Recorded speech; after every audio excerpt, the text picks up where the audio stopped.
San Diego, it's time to fire it up. From the beaches to the ballparks, from the Gaslamp to North County, no one knows America's finest city like he does. You can't just punt on a Manny Machado prime year. He's a fourth-generation San Diegan, born and raised in the heart of this community. Passionate, opinionated, and always bringing you the real talk on your teams, your city, and everything in between. Braden totally knows his stuff. He's ready for the next step. That guy is good. Live and local, it's the Braden Surprenant Show. But I think Braden's one of the up-and-coming young stars in the media game in San Diego. Now, here's your host, Braden Surprenant.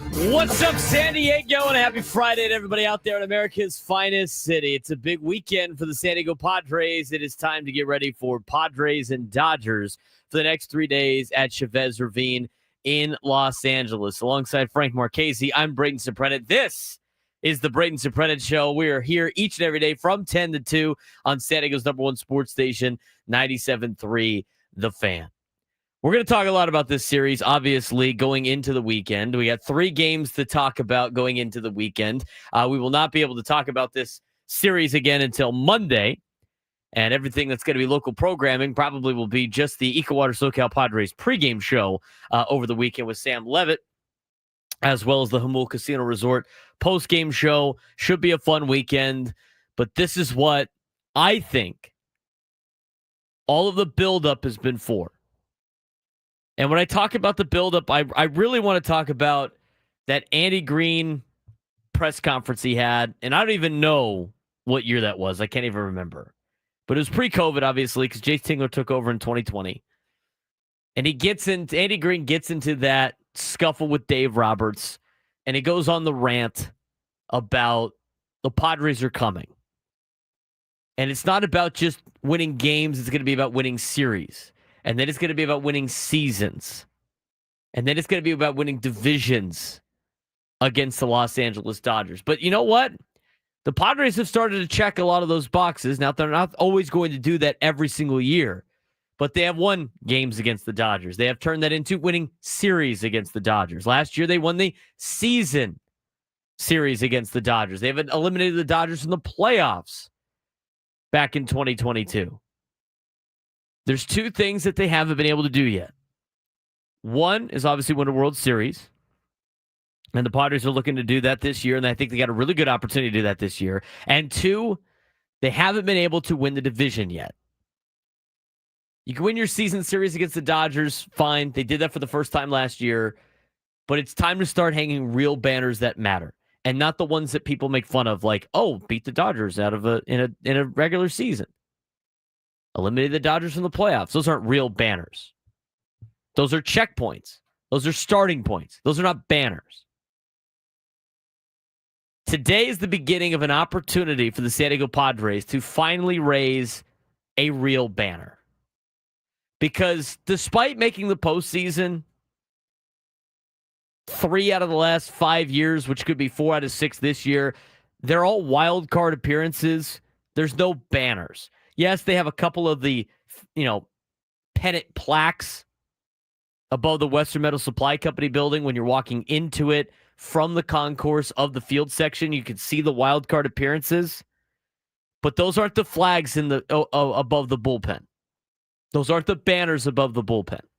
Those are division championships, and those are National League pennants. That's what those are. You want those. You don't want the plaques on the Western Metal Supply Company building. You want the banners hanging above the bullpen out there in left center field. That's what you want. And this is an opportunity for the Padres to finally get one of those banners up for the first time since 2006. It starts tonight against LA. They have a 1-game lead on LA in the standings. They have a very favorable schedule. They get to play LA 6 more times to finish the year. Tonight is the night that you start your real campaign to get one of those banners hung in left center field. And you don't just want the division title banner. You don't just want the National League pennant banner, because you have those. You want that ultimate World Series banner that you can hang out in left field, left center field. So that is what is at stake tonight. That is what is at stake for the next 3 days at Chavez Ravine. That is what is at stake next week against the Los Angeles Dodgers for a 3-game series. And this is the best time as ever to go up there and punch them in the mouth. To go up there and punch them in the mouth. They're talking about it right now on MLB Network.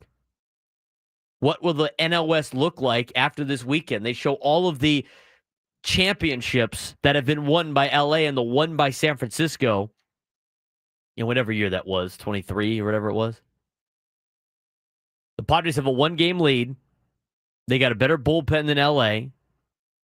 They've been hitting the ball well. Dodgers have had some bad luck. Now is the time to strike. Now is the time to strike. And so tonight, you get a little bit of a setback. Not Michael King tonight. And with that has kind of changed the pitching outlook for the weekend.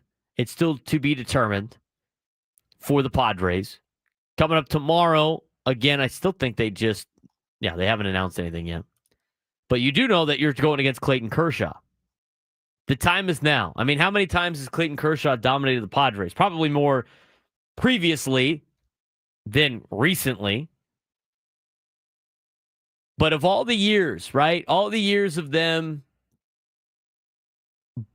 gloating, all the years of their fans being obnoxious, all the years of them just shoving their money down your throat, all of the years of them, oh, that's a nice player. It'd be a shame if we spent more money for him to come play for us. All of those years, all the years of former Padres that had to be traded off because you couldn't afford them, ending up back on the Dodgers and haunting you for years. All the years, think about just throughout this rivalry and all the S-talk that you have to listen to all the time, all the championship rings that they rub in your face, all the BS that you have had to deal with from Dodger fans, that could all change after this weekend. Because I'm going to tell you right now, here's how I see this playing out. I will take splitting with LA in the next 2 series. I will take it. Do I want that? Absolutely not. I think you need to win both series if you want to win the division. But I think right now, if the Padres, this is a very, very bold statement. If the Padres go to Chavez Ravine and sweep Los Angeles, which I think is very slim that happens, if they go to Chavez Ravine and sweep Los Angeles, I think the Dodgers don't even make the playoffs. I don't think the Dodgers even make the playoffs. They are down bad right now. They are down bad. Just put them out of their misery. If the Padres sweep the Dodgers this weekend, I think it knocks the Dodgers out of the playoffs. I mean, they are in a free fall right now. You look at where they're at in the standings overall. In the wild card. The only thing that's really keeping them afloat right now is unfortunately the New York Mets, who continue to not play well. And I don't know if the Reds are good enough to climb back up and knock the Dodgers out. The Dodgers have a 4-game lead on the New York Mets in the wild card. They have a half-game lead. They're a half game behind Chicago. You want to really put them behind the 8 ball, you go up there and kick their ass all weekend, and you sweep their ass. And then you don't have to worry about them anymore. But that's the case. I mean, this is what you're playing for. I mean, think about all of the times as a Padres fan you had to deal with obnoxious, stupid Dodger fans that just say stupid stuff. They're constantly saying dumb things. I saw the video the other day. Frank talked me off the ledge about playing it. But the video the other day, they had some Angels guys doing a man on the street, and he asked the Dodger fans, who are the worst fans in baseball? Giants fans, Padres fans, Angels fans. Who do you hate the most? And they all said Padres fans because they called us annoying and they said San Diego has nothing and they will never be anything. And this is LA and we'll always win. And, all the same usual BS. Think about that. They like to just throw a bunch of stuff in your face. This is why I'm so anti-Los Angeles when it comes to, the whole Chargers move. You know for a fact these people are still shoving that in your face too. That's why I don't understand why you support that team. But this is the talk that you get all the time. Little brother can never win anything, laughing stock. They'll never beat us. It kind of reminds me of the Torrey Pines, La Costa Canyon rivalry from a long time ago when they first started. Torrey Pines used to have these T-shirts that said never means never because they ripped off all these wins when they first started playing LCC. Never means never. Never does not mean never. It might go over a couple of times in a row, right? But eventually you break through. When you break through, it's extra sweet. And this is going to be the case this weekend. This is going to be the case this weekend. To finally break through. It's not inevitable. This is not like eternity. The Dodgers are always going to win. Eventually you knew they were going to catch them. And eventually the Dodgers fans knew that the Padres were going to mean business. I saw it one time. I remember going up to Dodger Stadium not too long ago when they were still trying to put it together. The Padres still wearing the blue. It was back in 2019. And Andres Munoz was out there pitching for the Padres, had some serious heat, which we all know. He plays for the Mariners now. And I was in the nosebleeds, and I was, minding my own business. And Dodger fans were like, this team is actually they got some good players. They're getting better. You're damn right we're getting better. And you're damn right you better be worried. Because the Padres are ready to go. It's been a long time. And this is the best example and the best opportunity the Padres have and their fan base has to lay a haymaker on the big bully that is LA. This is it. There's no second chances either. This is it. You got to go out this weekend and win the series. If you lose the series, you missed your opportunity, and maybe the Dodger fans are right. This is your opportunity. We're going to be talking about this game all day. We got some other things that we want to get to. Eric Grupner was on the morning show. We have a couple of things from him that we would like to play. We got some updates from some things in town as well. If you want to join the show today, 833-288-0973, 833-288-0973. What does this series mean to you, San Diego? What does this particular series against the Dodgers mean to you? I've always been a fan of not trying to hype up this series, but you know what? It's no longer just an ordinary series. You're playing for first place. You're playing for a bye. You're playing for a World Series pennant, a World Series championship, and an NL pennant. This is one of the first big steps to get to that spot. It starts tonight. Braden Surprenant show continues after this.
They beat us to death on the baseball field tonight. They've beaten us repetitively on the baseball field. They're the best team in the National League West right now.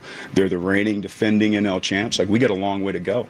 And right now it's about winning series against them. Pretty soon it's going to be about winning seasons against them. And we're not going to yield. We're not going to just stop because they want to intimidate us on the mound screaming at our base runner. Like, no, we're not going to stop. We're going to keep coming. And at some point in time, like, it's not right now. Like, somebody be lying if it says we're going to overcome a 20-game deficit and overtake the National League West this year. No, we're trying to win a series right now. We're trying to teach you guys how to play the game the right way every single day. And then we're coming. We're coming with the kind of team that's going to start winning seasons and not just series. And that's what it's all about. Like, that's the story to me. And it's like, at some point in time, like, those moments on the field, they're not the important thing. The important thing for us is, like, how do we get over the next hump to get closer to beating them on a consistent basis and not just an occasional basis. And that was Andy Green talking about this years ago. And now you're at the next hurdle, which would be a division. You've cleared a lot of the hurdles. This is the next one. It's potentially winning a division title. And in order to do that, you have to take 2 out of 3 this weekend in Los Angeles. You have to do it. You have to take 2 out of 3 at Petco Park. You have to do it. This is what's in front of you. There's no path around it. There's no, oh, well, maybe we can lose here and then come back and win these. There's no, this is the team in front of you that you have to get through. It's the Dodgers right now. You have to. This is not a, well, if they do this, no, BS. This is what you have to do. You have to beat the Dodgers 2 out of 3. It is must. It is must. It is a must-win series. Just like next weekend is a must-win series. These are must-win games. They are musts. There's no losing this series and then trying to make up, well, we get to play the Rockies. There's none of that. This is the team that you have to beat. If you want to win a World Series, you have to beat the Dodgers. It's not even a question. You have to beat LA. You have to beat Milwaukee. You have to beat Philadelphia. And you're going to have to beat a team in the American League, which you've struggled with all season long, with the exception, I guess, the Red Sox last weekend. You have to win this game. You have to win this series. Now, that being said, nobody should freak out if they lose tonight. They got 2 more opportunities. Padres haven't done well in the first game of the series, apparently. So that is part of the equation. But these is have to win. No questions about it. If we come back on Monday and they lose 2 out of 3, it makes things a lot more difficult in that chase for a division title. Thank goodness the Angels helped you out this week. At least it gives you a little bit of leeway. But it's time to bury these guys. It's time to bury these guys. Blow them out. Beat up on them. Bury the Dodgers. If you bury the Dodgers, you could potentially put them into a spiral. Bury them. Don't just think, oh, well, we can get them next weekend. Bury them. That's what the Padres have to do tonight. And tomorrow. And Sunday. Bury these guys. You're better. You got a better lineup. You got a better pitching staff. You got a better bullpen. Everything's better. You're better than them. You're playing better than them. They were a circus in Anaheim. They've been a circus since July 3rd. Bury them. That's what the Padres have to do. 833-288-0973, 833-288-0973. Let's get out to Liam in San Diego. Liam, what's going on, man? Hey, Braden. Hell of a time to be a Padre fan. Just real quick, I wanted to share a commentary I was just thinking about on just the fan base in general, and I guess just how Padre fan base is viewed. What are your thoughts on Petco Park doing like a little shout out to Clayton Kershaw, just of his achievements this season? And I don't know, just throwing a little respect his way and bringing a little class back to San Diego. Just want to get your thoughts on that. Have a good day. I mean, I don't know. I don't know why you would do that, really, at this point in time. Here's the thing. I wouldn't be poking the bear at all like they did with the last thing they did with Clayton Kershaw, but I'm not honoring anybody on the other team unless he's retiring and officially retiring. Maybe I'll spread some love a little bit, but not in an important series. Hell no. You kidding me? What did I just say? I just said bury them. Bury them. They're not our friends. I'm sorry. You're not my friend. We're not doing this. Bury them. Kathy in Los Angeles, who's in the heart of the rivalry this weekend. Kathy, what's going on? I'm sorry. Honoring Clayton Kershaw. Yeah, no. Anyway, Braden, I've been a Padres fan for a really long time, and I've seen a lot of really crappy teams over the years. And this team this year, I feel way better than the team that we had last year. So I'm cautiously optimistic about our chances this year, just because, being a Padres fan, you're always really afraid to get too optimistic, because after the heartbreak from last year, you just don't, you don't want to be too out there. But I mean, I feel so much better about this team, especially with the additions that we got at the trade deadline, with the pitching, and the hitters that we got have been so much better than what we had last year. I mean, Laureano and O'Hearn and Freddie. I mean, I'm just so much more optimistic. And one last comment: one of the Dodger fans I work with, he's thinking about going down to Petco next weekend for the games. He's just like, "Do you think my family and I'll be safe down there?" I just tell him, I'm like, "Dude, are you serious?" Yeah, I don't really know. I mean, I've been to a lot of Padres Dodgers games. I don't like going to them because I think people get overly incensed.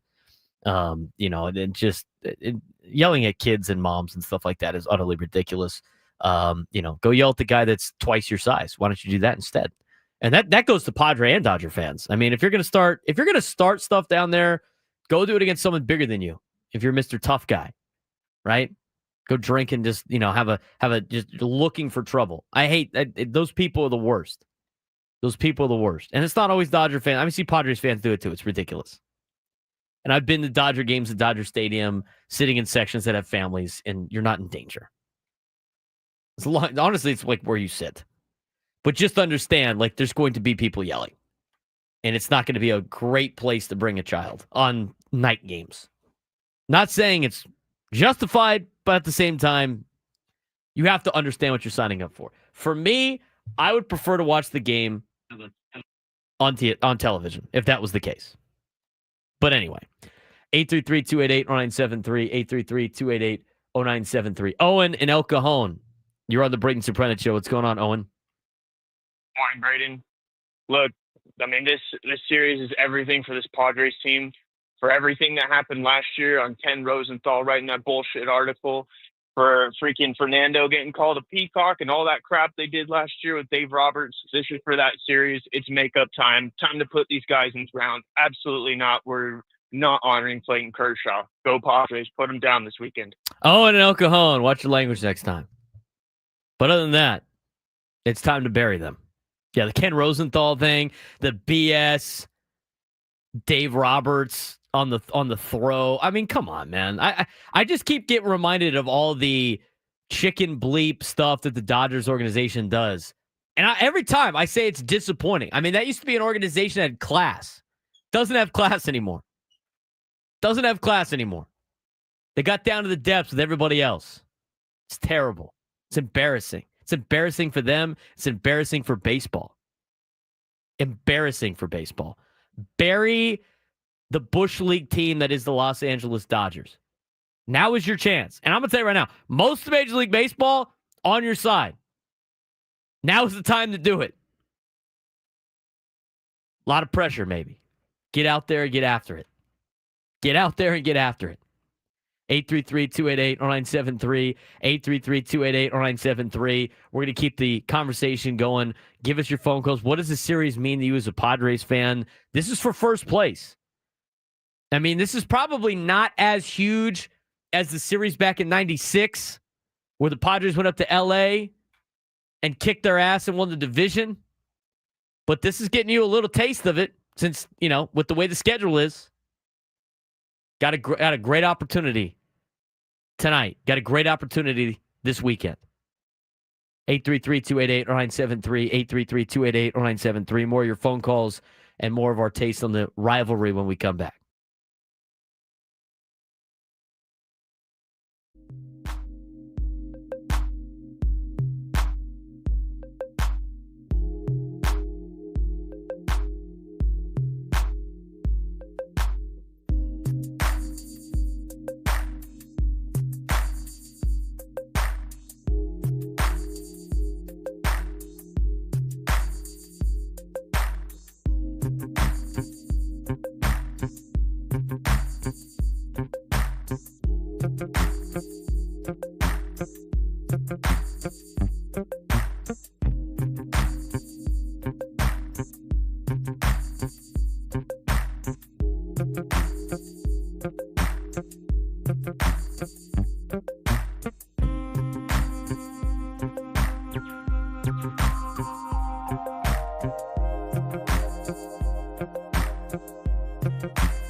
Now I'm a robot. Give me a second.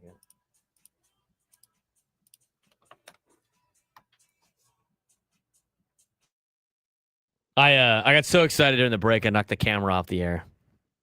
Pounding on the desk. Getting excited for Padres baseball. Padres Dodgers tonight, tomorrow, and Sunday.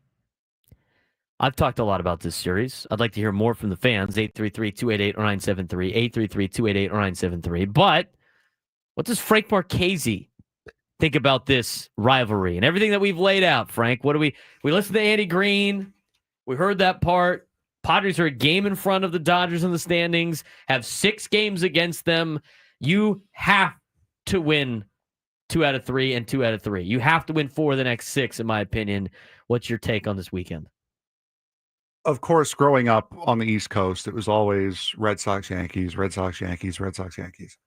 Especially in the early 2000s when they were both in the American League Championship Series all the time.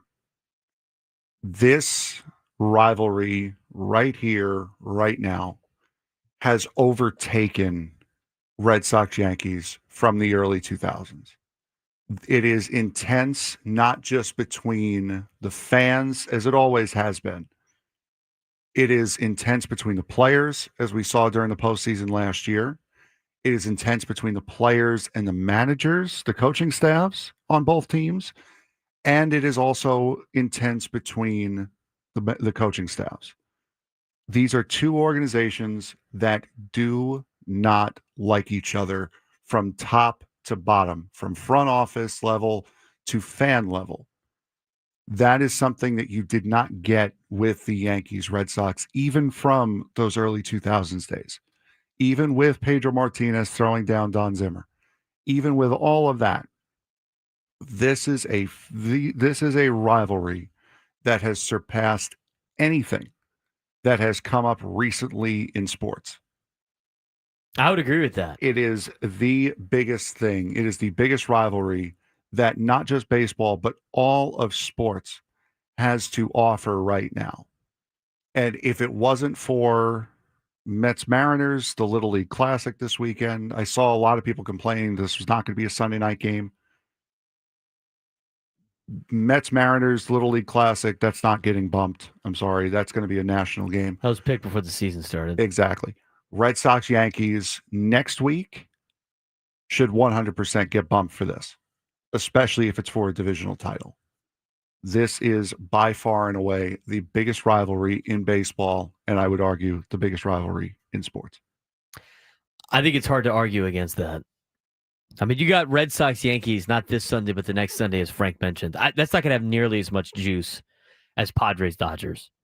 And I think you said it again. I mean, in professional sports, you start thinking about the big rivals in professional sports. Like college sports are different, right? I mean, college sports are different. That's generational hate for, years upon years upon years, and as much as the Padres have called this a rivalry for a long time, you finally got the notice to Dodger fans. I thought it was, I love that video, the man on the street video that I mentioned before, the Angels fan interviewing Dodger fans, who's the most annoying fan base of them, Giants, Padres, or Angels fans. They all said Padres fans. About 10 years ago, they wouldn't even recognize the Padres. Yeah.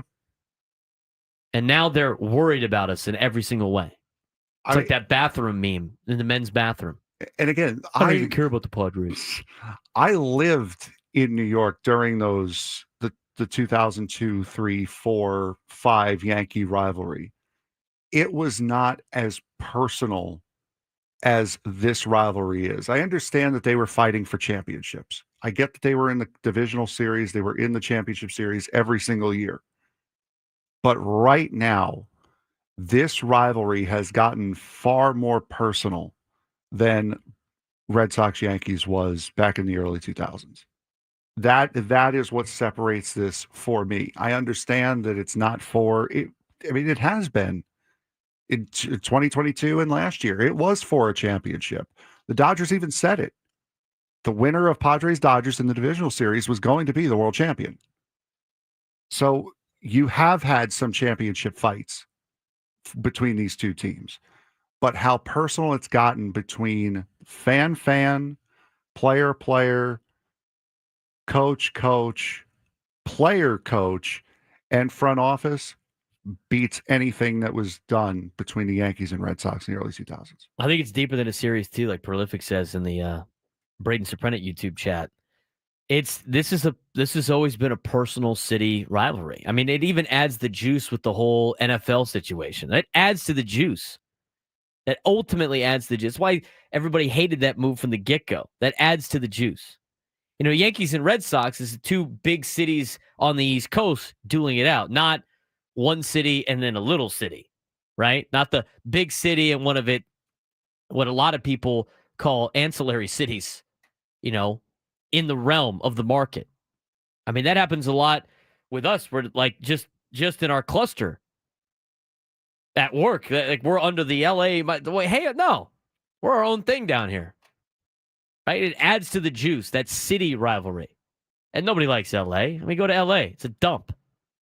There's not a lot of redeeming qualities about the city of Los Angeles. There's some nice areas, but it ain't nothing like San Diego. I can tell you that right now. But this is going to be fun this weekend, and it's needed. As you mentioned before, I mean, start going through pro sports. Like when you think about the NFL, what are the big rivalries right now in the NFL? It's basically like the AFC North, which has always been like Steelers and Ravens. That doesn't have the juice that Padres Dodgers has right now. Think about any of the any of the NFC East rivalry, like Eagles Cowboys. That hasn't been that much of the juice. I mean, how many times you got to watch the Giants play somebody on Monday Night Football against either the Eagles, Commanders, or the Cowboys? None of that gives you the same juice. I mean, this is up there with Colts and Patriots when it was Brady and Manning. Yeah. I mean, this is and even that didn't get like the fan bases hating each other. No. It was a very good competitive on-field rivalry. You know it's important when it's a baseball rivalry, when it's on ESPN, when it's being broadcasted on ESPN, when it's being talked about on ESPN. ESPN talks about the NFL and college football and the NBA, and they never talk about baseball, but you tell you what, they're playing the highlights. They're playing the highlights. They're talking about this series. They'll have a little segment where they'll talk about it because it's important. It's a big story in sports. Padres, Dodgers. It's got way more interesting storylines than any rivalry in baseball right now, than any rivalry in professional football right now. And the NFL is king. There's not a single rivalry in the NFL right now that's got more to it than Padres and Dodgers. I mean, I can't even think of one off the top of my head. Nothing in the NBA either. Nothing in the NBA. The NBA. Yeah, I mean, most of the players don't even play. Nothing in the NBA. Nothing in the NHL. Honestly, I mean, No. you'd have to go back to Boston, Philadelphia from like the 70s The only thing you to get find close something is close to this. Team USA Canada. And they Yeah, don't and even that's- play all the time. And that's It's a also special circumstance. it's also mutual respect because there's teammates on both of the teams. So it's there's nothing like this in sports right now. Think about all and I said college rivalries are different. I mean, what's the college rivalry that's like this right now? I And can't. if you look at the SEC, none of the SEC rivalries have been that tight. I mean, can't Michigan, think of Ohio any- State, that doesn't have the same gears right now. No, it doesn't because Michigan last year wasn't great. But that's I mean, it's different when schools are teaching their kids to hate other schools. That's one thing. So it always keeps the rivalry alive. So it's always kind of personal in that regard. But a rivalry like this can go away. Right. Like it's especially in pro sports when teams aren't very good. Oh, exactly. But I think about some of the college rivalries, and it's there's some hate there, but I'm talking about at the top right now with two of the best teams in the sport battling it out for a division. I mean, there's really nothing like this. No. I mean, Nothing at all. I'll take some answers, but it's hard to find. I mean, Ohio State and Michigan both won the national championship not too long ago. These last 2 years. But still, I still don't think it has the same kind of level as Padres and Dodgers. No, it is the mutual hatred on all fronts that puts this ahead of everything else right now. Everybody involved on both teams hates everybody. So that's what puts it over. Brazil, Argentina. That's a good one, actually. There's some good soccer ones in there, but at least in the United States, talk rivalry-wise in sports, there's nothing like this right now. 833-288-0973, 833-288-0973. Let's get out to Art in Poway. Art, you're on the Braden Surprenant show. What's going on, man? What's up, man? I just wanted to say, first of all, great intro. Gave me chills. I've never called into the show before, but I felt kind of compelled to now because I think this is the biggest series I've been alive for. I was born in 2002, so I don't remember the stuff in the 90s. But yeah, I mean, this is it, and I'm excited. Again, I got chills hearing that, and I just wanted to make a quick point. I know yesterday there was a caller on here talking about how the Angels match up better than the Padres because they got more slug than us. I mean, they do objectively have more slug, but I do want to make a point that I think we match up really well with two of the guys we're facing this weekend, which is Snell, Glasnow. I think, you know, we know Snell, right? Like a lot of walks, a lot of chase, a lot of Ks. And what do you know of the Padres, right? We know the Padres are a patient team. They don't strike out a lot. They take walks. They got a good approach. Same thing with Glasnow. Great stuff, right? But I think these are guys you can work counts against, guys that you can, if you stick to your approach, you can keep your high contact offense going well. Kershaw's Kershaw. We've seen him, I mean, for how many years? But I really like the way we match up. I don't want to be eating my own words in 3 days here, but I'm excited, and I really think we got a good chance this weekend.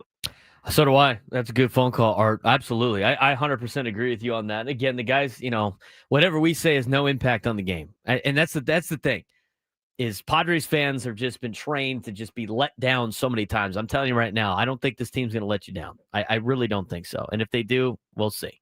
mentioned the pitching matchup as well with Snell and Glass now because of King going out. The only pitcher that we know for sure is going in this series for either team is Kershaw. Correct. The Padres have not announced a starter for tonight, just the same way they have not announced a starter for the rest of the series. And other than Kershaw, the Dodgers have pulled their other two starters. So we have no idea now who is pitching in this series since King's injury. You got good numbers against Kershaw career. Manny Machado's hitting 278 with a 741 OPS, 2 home runs, 6 RBIs. He has faced Kershaw the most, 36 at-bats. The next highest is Fernando. He has 20 at-bats. He has 4 home runs, 5 RBIs, 350 average, and a 1359 OPS against Kershaw. Other guys that have faced him a lot, Jake Cronenworth's faced him 17 times, or at least 17 at-bats. He's got a 787 OPS, 235 average. He's got a bomb and 2 RBIs. Elias Diaz has faced him 15 times, at least via at-bats. He's hitting 400 against Kershaw with an 1171 OPS, 2 RBIs, and a home run. Jose Iglesias has faced Kershaw 13 times. He's got an RBI. He's hitting 385 with a 770 OPS. And then the next guy on the list, Luis Arraez and Ramon Laureano. Arraez is yet to get a hit against Kershaw. He has not gotten a hit yet. He does have an RBI. He has 9 at-bats. Ramon Laureano's got 2 RBIs and 6 at-bats. He's hitting 333 with an 833 OPS against Kershaw. Again, not a lot of sample outside of those guys, but I like our chances right there with the Padres' current lineup against with the Padres' current lineup against Kershaw. I mean, you look at Kershaw's numbers against the Padres, he has dominated the Padres, but think about some of the lineups that he has faced. Go back and look at some of the lineups that Kershaw has faced and look at this lineup and see what Kershaw can do. Be ready for that curveball. Hang it, bang it, get it out to left field. I want to see a Matt Carpenter home run against Kershaw at Dodger Stadium like it was in the playoffs when he was with the Cardinals. Or that time that Manny took him deep at Dodger Stadium. Get it early. Strike early and make them get into panic mode. Because as we've mentioned before, Frank has mentioned multiple times, when this Dodgers team has to play with pressure, it's not great. It's not great. You want to know how I know this is a big series? Why? Intentional Talk right now is putting up prop bets on the screen for the games. Yeah. I mean, this is like the only game they have to worry about. It's the only game. Only game. 833-288-0973, 833-288-0973. You know, Frank mentioned about the pitching, right? According to MLB.com, the only pitcher that is currently listed is Clayton Kershaw. So that's why Frank said that is the only guy that we know who is currently pitching. There's some opportunities potentially for Glass now and Snell to pitch, but after the move yesterday, MLB.com got wiped out on the starting pitching for the whole weekend. So the only one that's been an announced starter that at least anybody is reporting is Clayton Kershaw, even though there might be rumors for Glasnow and Snell. 833-288-0973, 833-288-0973. Mel and San Marcos here on the Braden Surprenant Show. What's going on, Mel? Braden, thank you. Yeah, this is a great series. I'm glad the Padres got in this position. And I just think we need to play this like it is the World Series and it is the playoffs. Forget about the playoffs. Let's win the NL West. Let's go out and win 10 straight this week. Yeah. Beat the Dodgers 6 in a row and beat the Giants and do it and just do it. Don't worry about the future. Throw everything at him this week. I hope that Merrill hits 2 home runs tonight. I think our bats are going to win this. We're going to score about 30 runs this weekend, and let's go and kick some Dodger A. I hate the Dodgers. Sorry to say that, not in a bad way, but I just hope they go down in flames. I appreciate the phone call, Mel. I don't want to you don't want to get too excited and just make it like a World Series and burn yourself out for the next 2 weeks. But I tell you what, I like the passion right there. That is somebody that's tired of watching the Dodgers win. That is somebody that's fired up and ready for Padres baseball tonight. Where are you watching the game tonight? Where are we at, Padres fans? We getting locked in? I mean, this is to me, this is like NFL Sunday, playoff football. We're going to go watch the game somewhere. We got to be somewhere, right? I know Gwen and Chris are going to be live at Islands today from 2 to 6 in Carmel Mountain. So go hang out with them, a little pregame before, or at least whenever they. What time's the game start tonight? 7:10 start. Yeah, 7:10. A late one. 7:10 tonight, 6:10 tomorrow, and then a 1:00 start on Sunday. So that's where we. This is the type of game that you think about. Like, where are you going to watch? You got to go watch this somewhere, or you watch it at home. You lock yourself in. You make sure you don't have to worry about anything. Where are you going to go watch the game? 833-288-0973, 833-288. Mel got the memo about burying them. Hashtag bury them. Politely bury them. But yeah, he was like, "Oh, I hate them," but like not in a bad way. It's like bury them politely. Yes. Yeah. By the way, we got a lot of scrimmages tonight in high school football. I'm supposed to go scout since we played last night. Like everybody's doing a scrimmage tonight. Let's get this stuff done by 7:00. All right, get it done. Start a little bit earlier. If the JV and Fret make them start earlier, get this thing going. All right, we got Padres Dodgers tonight. Okay, can't be taking up too much time. Some of us played last night, knowing the Padres and Dodgers were playing this weekend. All right, some of us helped everybody out. We had a great scrimmage last night. I saw Gracie Ulmer in the chat talking about the Claremont Chieftain football scrimmage. Shout out to my boy Eli, by the way. First year coaching high school football at Claremont, so I'll be paying attention to him a little bit more on the PPR, seeing how the Chieftains do. We had a really good scrimmage last night. Played number 1 team in the country, and we held our own for a long period of time. Now they were probably not playing everybody, which is fine. And if we played them in a real game, we'd probably lose by 40 points or more. But there was a couple of times that we looked pretty good, and I was satisfied with what we did. Honor Falave, shout out to him, by the way. He's a 5-star athlete in town. He put on a show yesterday against Modern Day Santa Ana. I mean, the kid's special. He had an incredible catch on the near sideline, at least on our sideline, in the end zone where he mossed the kid. Again, at Modern Day Santa Ana, there's no slouches over there. And he also had a good play. He probably should have had a pick against Chris Henry Jr. is going to Ohio State. 5-star commit or 4-star commit, whatever it is. He's going to Ohio State, and he's the son of Chris Henry. Okay, so he's going to be he's a stud. He got pushed in the back, offensive pass interference, but Honor Falave had a great day.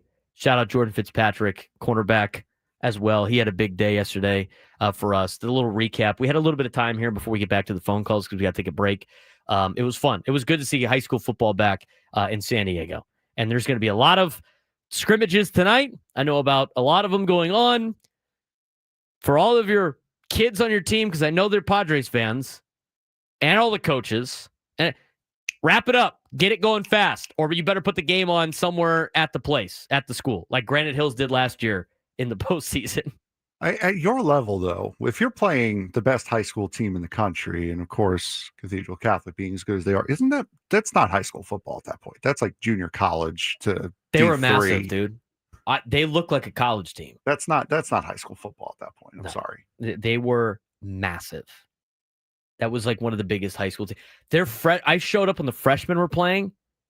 I could not believe the size of their freshman team.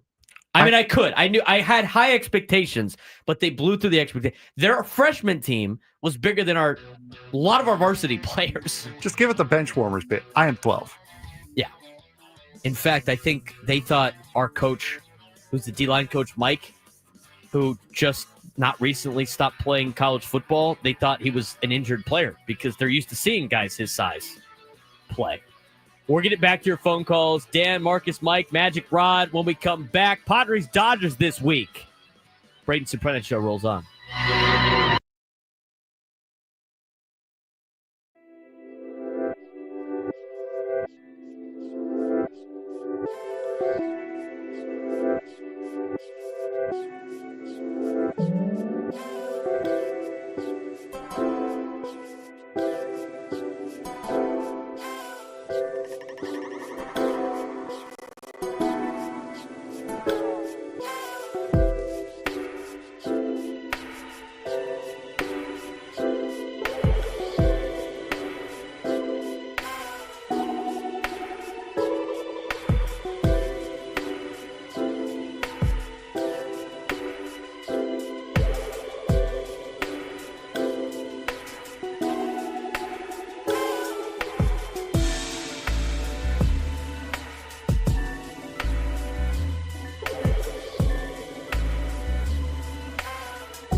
$11 o'clock on Friday, Scrimmage Friday. Throughout San Diego, high school football is back. Had some games last night. I know Lincoln played at Rancho Cucamonga. Cathedral Catholic played Mater Dei Santa Ana, number 1 team in the country. They look like it. They definitely look like it. I asked in the YouTube chat, for all the high school football parents out there, because most of the parents are listening to us, not the kids. Now, if you are a kid and you are in class and you're listening to our show, we appreciate you. Pay attention to school. Stop listening. As much as we enjoy it, there is a There's YouTube ways stream. to do it. There is a podcast. School. There's a podcast you can go back and listen to. Listen to us, just not right now. How bad is Davis wanting to call in probably right now? I'm sure he's freaking out right now. Yeah, is he listening on the Odyssey app? He might be. Pay attention in school. Do not listen on the Odyssey app right now. Wait until later. You can rewind and you can rewatch on YouTube later as well.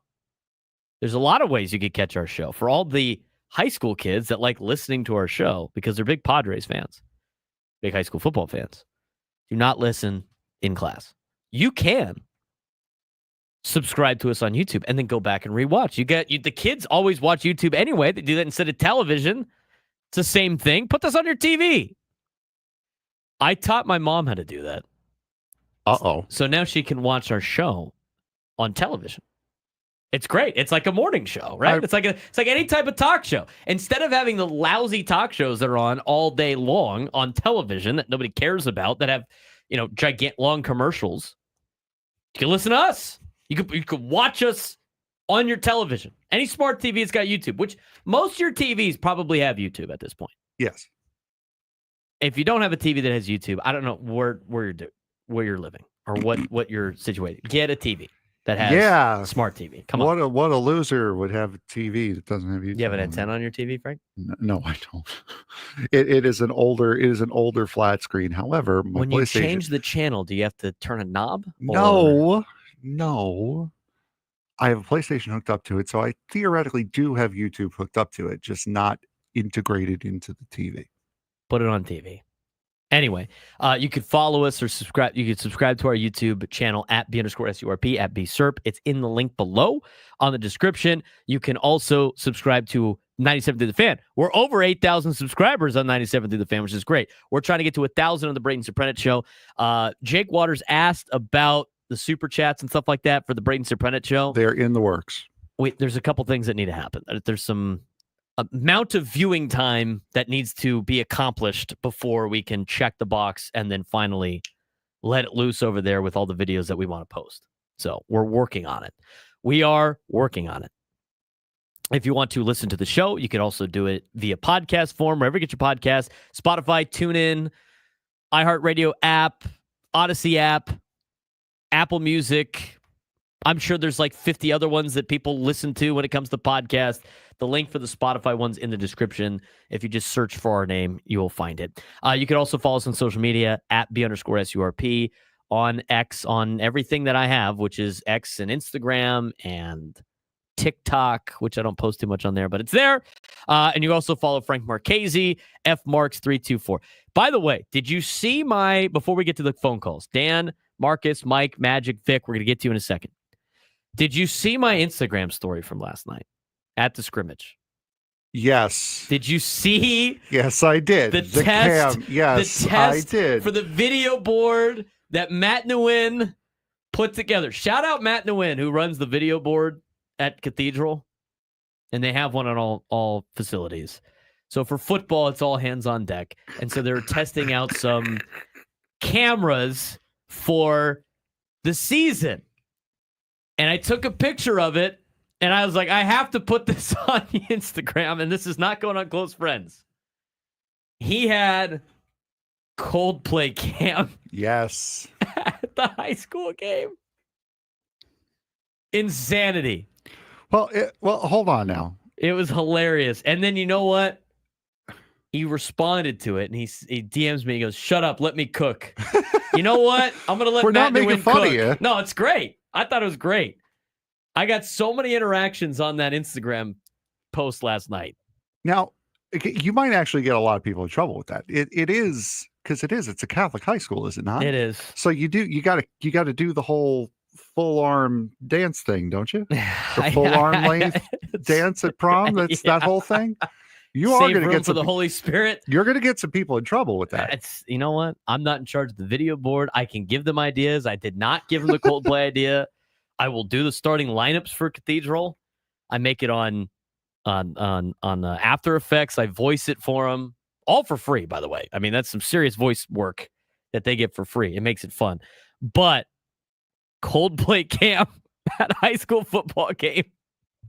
At a Catholic high school. Against another Catholic high school. They didn't have it was blank behind it. They were just testing out the graphics, and I was just, are we going to see that next week? Stay tuned. Who knows? If you want to see it in person, you can go watch the game. Next Friday night, 7:00, Theater Catholic High School. What other crazy stuff because they put on there? How much are tickets, by the way? Like $12, I think. Oh, well, there you go. It's affordable night out. Affordable night out. Unfortunately. Just don't go with... It's going to be at the same time that the Padres playing the Dodgers here. Yes, so... Exactly. Week 2. Anyway, what was I going to say about that also? Oh, you would like this. They put a raccoon on the screen that like dances and stuff at the end of the deal. They did what? Yeah, exactly. You got to come to a game, tell Frank. me more. You got to come to a game. Help Matt Nguyen out with different video board ideas. Hilarious. I know that if I go to a game, even if I announce it, Matt probably just as a rib on me will not do the raccoon cam. It's hilarious. It's a dancing raccoon post game after the Dons win. It's so funny. It's just let the man cook, he says. Let him cook. Go for it. All right. Enough about that stuff. Let's get to Padres and Dodgers. Let's reset, re-engage. Get excited. Full phone lines again. This is an important series. Frank and I mentioned what this series means, what this series is about. It's huge. I don't like overstating or overhyping the Padres-Dodgers series. But I tell you right now, this is the first time that they've played this late in the season for a division title. Probably, and I haven't done the research on this, but this is probably the first time this has been an important series like this in August or September since where it was like this close of a race since 1996. I think that's fair to say.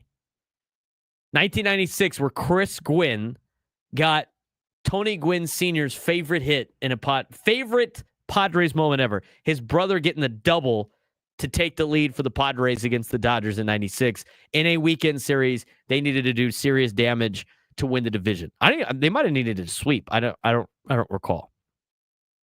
But that starts tonight. 833-288-0973. 833-288-0973. Hope you didn't hear what Scraby was saying about Cathedral last night. It's all right. I'll rip LCC just for him. The high school rivalries run deep. Not as deep as Padres-Dodgers. All right, where did we leave off? I think it was Marcus in Menifee. Marcus, you're on the Braden Surprenant show. What's going on, man? Hey, guys. Happy Friday. Two things. One, Davis, don't listen during school. If you hear your thing, like you're hearing it right now, leave a voice message on the Odyssey app. That's an option, too. I've done it before. Oh, yeah. I keep forgetting about attention those. in school, bud. Secondly, on behalf of the Padre fans out there that are going to the game tonight or just over the series, be careful. Stay classy because we're a classy fan base. Dodger fans, they're not, and I believe that's why they're talking smack. They are jealous. The Angel fans already did that for us. They're overhyped. They're scared. Marcus, That's it, guys. appreciate the Have a phone good call, weekend. man. Absolutely. Thank you very much. Love it. Sal, is that a 394? No, it's a Whataburger cup that one of our listeners gave me, which is awesome, by the way. It's even better that it's Padres old school colors too, Frank. That's the best part. What? I'm sorry. I'm This? Oh, that. Yes. You've had that every single day since you got it. It's a by great the little way. coffee mug. Great little coffee mug. 833-288-0973, 833-288-0973. We got to get to Rod. We got to get to Rod in San Diego, especially on a Padres-Dodgers series day. Rod, what's going on, man? Yo, yo, yo. Happy Friday to everybody. Shout out to Chat Man. Shout out to Frank Marchese. Let me get my shout outs out of the way, Braden. And then shout out to the rest of the crew and staff on 97.3 The Fan. I'll see you guys later today at the little shindig up north. But just wanted to hype everybody up because this is Friday, everybody. Important series, but like I've been saying this whole time in the chat, we want the West. We are the West. Let's continue to be the West one game at a time. And hopefully I get to see you guys next week too, Braden and Frank, over at the Loft with the homie Nate Taylor. And let's go Padres, man. One game at a time. Let's go. Let's go Padres, Rod. What's for lunch, Rod? Oh, man, Braden, that's where I was driving to and from. So got me some good tacos de cabeza with the sangria. And I had the show playing, and a couple Padre fans come up, and they're like, hey, you're listening to the radio. Yep, not only listening, participating. Get in there and subscribe. Hit the like button, everybody, especially watchers. But much love to you guys, man. Can't wait to see you guys again. Much love, Rod. Rod, have a day, huh? Rod has some cabeza tacos. He's going to go up to Islands to hang out with Gwen and Chris later today. He's going to enjoy Padres baseball. Rod is the man. Rod is constantly living the San Diego lifestyle. Is there anybody more San Diegan than Rod, Frank? I think it's hard. It's hard to find a guy more San Diego than Rod. No, not that I can think of, at least. I get excited seeing Rod at day games at the Loft. Yes. It gets me fired 100%. up for Padres baseball, man. Love it. And Rod loves his emojis, as Jocelyn says in the YouTube chat. Yes, he does. Absolutely. Yes, he does. 833-288-0973, 833-288-0973. Magic in San Diego, you're on the Braden Surprenant Show. What's going on, Magic? Guys, how you doing? We're doing great. What an exciting weekend. Hey, you guys were looking for a fierce rivalry outside of the Dodgers and the Padres. I'm a diehard Steelers fan as well as you know, Braden. So this is like the Ravens and the Steelers who despise each other. They're only 2 hours apart. Getting back to the Padres this weekend, I think this is as much as is important in the standings. To me, this is a statement, not just for the Padre fans and the two teams, but for the East Coast, the media back here. Because I will guarantee you there's not one major media backer who still believes in the Padres and they can beat him this weekend, or at least, take the division title this year. This is a team I think is built for it. The momentum they have going right now, and I think tonight is very important to get out to a large lead, if not a 3-run lead early. Don't let it be a 6th and 7th inning, 0-0 or a 1-1 game, because then the pressure to me goes back to the Padres. So as well as their bats are going right now, get started early, get on them early, get Kershaw out of here and get to that bullpen. And I think this should be an exciting weekend. Make the East Coast realize that the Padres are for real. And I'm just so sick of the Dodgers. I mean, as I said, diehard Steelers fan, and we hate the Ravens just as much as I think the Padres fans hate the Dodger fans. So go Padre fans, win 2 out of 3 this week and take them next week. Absolutely, Magic. Get me fired up on a Friday. Love it, man. Appreciate your phone call as always. He laid out a good game plan, and we'll talk more about the game later on in the show. But I agree. Jump on Kershaw early. Get to that bullpen that's gassed for the Dodgers. Make them use as many arms as possible going into the weekend. And Frank had a good one, too. Frank had a good key to the game that we are going to get to when we come back, and your phone calls. Dan, Bob, Charles, Mike, Vic, we're going to get to you. I know Vic wants to talk about some rivalry stuff. We're going to get to that. We have to take a quick break. Love the participation today. We appreciate it. Frank's key to the game when we come back on the Braden Surprenant Show, San Diego's #1 sports station, 97 through the Fan. Hey, it's Ben Higgins, back to remind you that watching sports is just more fun with Prize Picks, the official daily fantasy sports partner of the San Diego Padres. As you watch the push for the playoffs, set your own lineups just like the manager. Just pick more or less on daily fantasy projections to win real cash. The more you pick, the more you can win. Hits, walks, strikeouts, home runs, it's all just a click away. Or go with the Prize Picks Flex Play to increase your chances to win. Sometimes 4 out of 5 is good enough. And in case you haven't noticed, the football preseason is here, college right around the corner. The games might not count in the standings, but you won't care when you use your sports knowledge to win cash. Total yards, touchdowns, sacks, and more. Millions of fans are already playing around the country. Download the Prize Picks app today and use code KWFN to get $50 in lineups after you play your first $5 lineup.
Do we have a liner for Gwen and Chris today, or was there anything? Not in the that line? I saw. All right. Well, let me go pull up the tweet. Try to get some people to go to Islands today. Where is it? I had it. I lost it. Where'd it go? Give me a second. Great radio profile. Scravy, make a show account. It's easier. I retweeted it. Post all the show stuff there. All right. Join Chris, Ello, and Matt Scraby this Friday today at Islands in Carmel Mountain from 2 to 6 for a live broadcast leading up to Friday's game against Los Angeles. They will be giving away a baseball signed by Fernando Tatis Jr. and tickets to an upcoming game. Sounds like they're giving away tickets to the Giants game, if I'm not mistaken. Islands Carmel Mountain is at 12224 Carmel Mountain Road, San Diego, California, 92128. 12224 Carmel Mountain Road, San Diego, California. Islands today, 2 to 6. After we're done, get up there, go hang out. I know some people that in the YouTube chat have some high school football kids that are going to be playing at RB today against the Costa Canyon. For that, go hang out with Gwen and Chris before you go watch your kid play high school football. There you go. You got an LCC grad doing the show, and that's gravy. Have fun with that. 833-288-0973, 833-288-0973. Back to the phone calls we go. But first, one of Frank's key to the game that we talked about off air that involves the Dodgers defense, Frank. Watching just some of the things that have come up, especially on MLB Network that discussed this earlier today as well.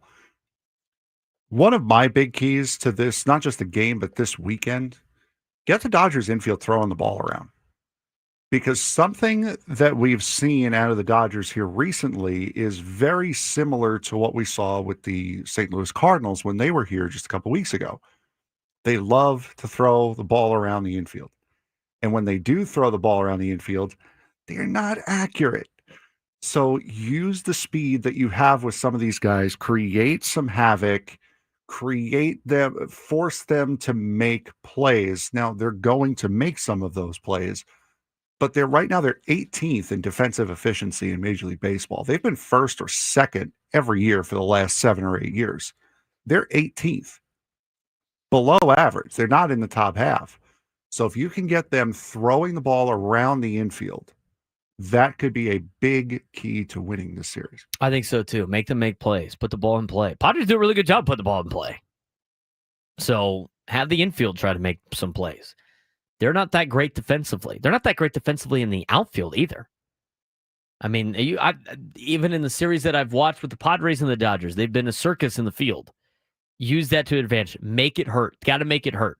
And at least this time playing Los Angeles, your 7-8-9 can actually make it hurt more than the last time you were there, where the 7-8-9 did not make it hurt. 833-288-0973, 833-288-0973. Mike in Chula Vista, you're on the Braden Surprenant Show. What's going on, Mike? Happy Friday. Hey, guys, fun fact. I officiate basketball with Chris Ello. That guy needs to brush up on his officiating skills. Yeah, absolutely, Mike. Absolutely, Mike. He's a hell of a official. Just kidding. Love you, Chris. Yeah, a couple of things. First of all, shout out to my beautiful wife, Marianne. We're heading up towards Santa Barbara this weekend, but we will be watching the Padres. Go Padres. Couple of things, guys. Yeah, I think pitching's got us through this whole year. RISP, running and scoring position. I think we were 30th at one point, but we're starting to do better in that area. I think that will be the difference. If we could get runs across and scoring position, we're a very, very dangerous team. A couple other contributing factors too for the Padres is that we have one of the best stadiums in the country, and now we have the best fan base. We put a product now that everybody wants to watch. So that is a contributing factor to a rivalry. That's why we have a big rivalry. And there is a lot of emotion. It's been 15 years. And then dating back to 1996, before we've even been in this position. And that's why we're so emotional. So go Padres, guys. Have a great weekend. Let's do this. Absolutely, Mike. You have a great time with your wife in Santa Barbara. Is that what you said, Santa Barbara? That'll be a fun time. Have a day. Have a weekend. Vic in San Diego, you're on the Braden Surprenant Show. Hey, Braden, how you doing? Congratulations on the new show and all the success you're having. The only thing is you haven't been checking in at Torrey Pines much for golf, so I'm missing you there. I know. I haven't had. It's been tough to get out there, Vic, but I'll be out there again soon. Hopefully, it's tough with the schedule, but I know my friends want to get out there again. I got the city card to make that happen, so I'll be out there soon. Trevor was there yesterday. Said hi to him, so look forward to having you out there too. Thank you very much. What do you got for me today, Vic? Hey, so two things. So I go back. I'm pretty old here, so I go back to the 60s, 70s, and 80s in New York City, where we had the New York Mets and the New York Yankees going at it with the Mayor's Trophy game. That always stirred the crowds up a little bit, and that got everybody moving. But more than that, the Islanders and Rangers in the 80s, when the Rangers hadn't won a Stanley Cup since 1940. I was dating a gal, family of Islander fans. They would watch the game upstairs in the living room, and I was delegated to the basement. I could not watch the game with them. Whenever Islanders would score a goal, I heard it through the roof or through the ceiling, and they would come down with coffee cans full of confetti and shower me with confetti down below just to rub it in. So that was some rivalry stuff going on back in New York City back in those days. That's pretty incredible, Vic. I appreciate the phone call, man. I'll see you at Torrey Pines soon. Vic is one of the guys over there that checks people in and stuff. Does a great job. Always like saying hi to him when I don't know what I'm doing on the and he can help me out when I don't know if my city card is renewed or not. Because usually when I go play, I haven't played in a year and it's time to renew the city card again, which is a great deal. It's awesome. It's awesome. 833-288-0973, 833-288-0973. Let's try to get to a couple more phone calls here. Charles in Ramona, you're on the Braden Surprenant Show. What's going on, Charles? Hey, not much. I'm actually hiking down Mount Woodson right now. Nice. I need to calm down this morning when I woke up because I was feeling anxious. And now I'm feeling pumped up and calm at the same time for this series. But I just wanted to throw a little thing out there. We were talking about longtime San Diegans. My family has been here in Ramona since 1865. They helped build the road to this town, and we've never left. So we are longtime San Diegans, and we bleed brown and gold, and we used to bleed blue and gold as well. But I'm so excited for this weekend, and like you said, we got to bury them.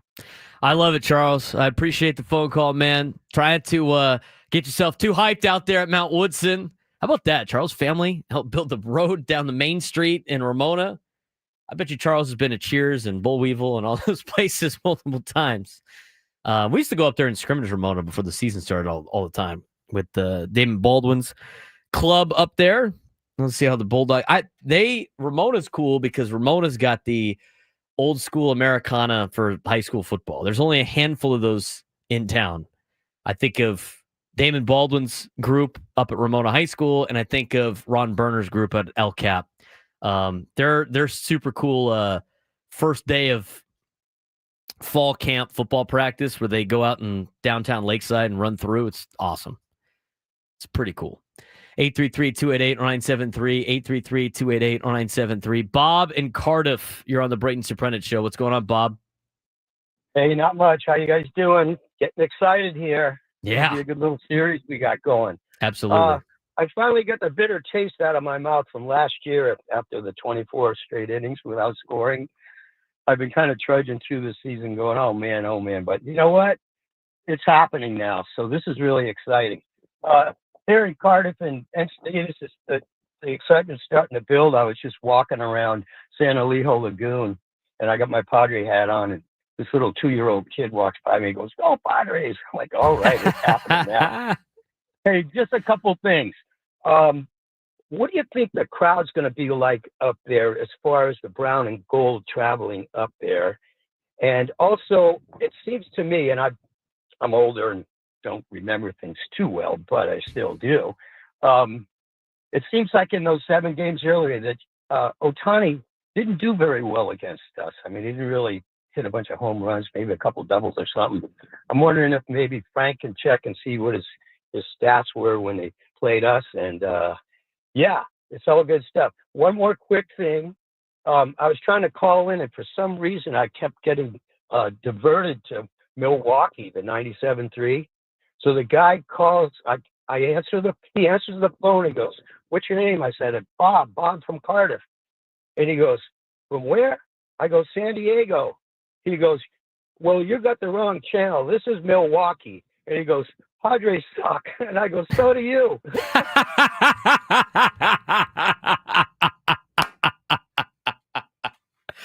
The Milwaukee guy is talking S right now. Come on, man.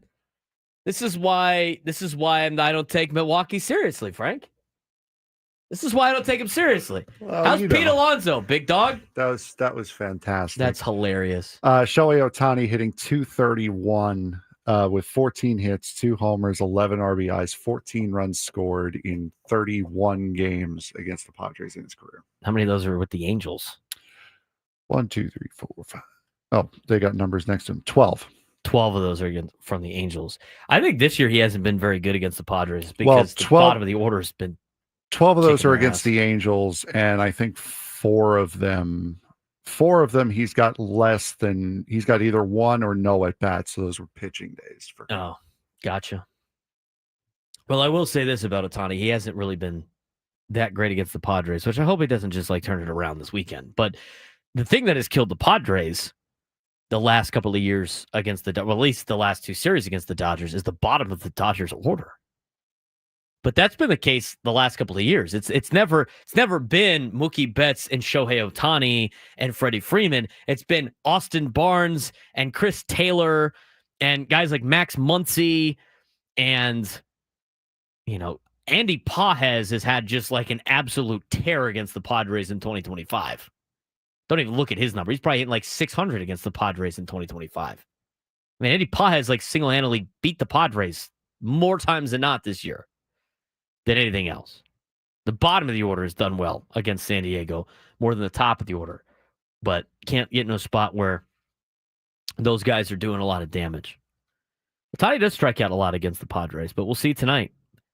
They already put the graphic up on MLB Network about how many more hours until Ohtani comes back up, Frank?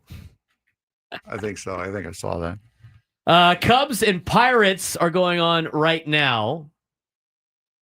Is that Colin Ray? Yes, it is. That's former Padre Colin Ray pitching for the Cubs. Yeah, they're really in some deep pitching problems if Colin Ray is starting for them.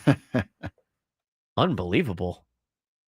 All right. Well, that is an important game. There are other important games that you need to pay attention to that we will tell you about when we come back. We will also get to the sports thread and get to more of your phone calls. It's Padres and Dodgers this weekend. We're having a great time. Show is flying by already. And coming up at 2 o'clock, Gwen and Chris with Chris Ello and Matt Scraby will be live from Islands in Carmel Mountain Ranch, taking you up to 6 o'clock. EcoWater SoCal Padres pregame show with Sam Levitt at 6:10. Remember, the game tonight starts at 7:10. It's a little bit later than a normal 6:40 start, so everybody in LA can deal with the traffic to get to Chavez Ravine.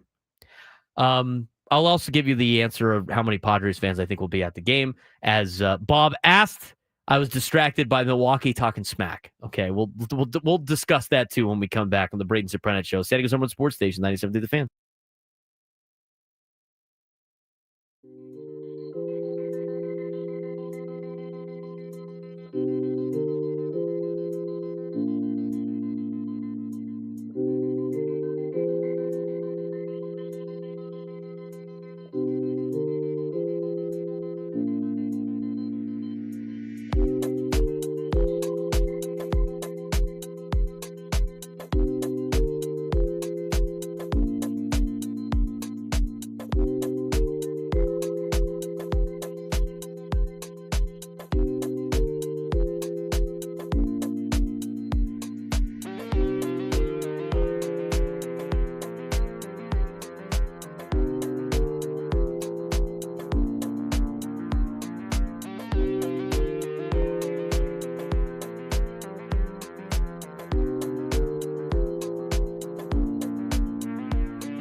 Baseball talk on the Fan is presented by Paramount Plus. You can't count on much these days, but you can always count on Sundays with the NFL on CBS and Paramount Plus. Watch your local NFL game live every Sunday on CBS and Paramount Plus all season long.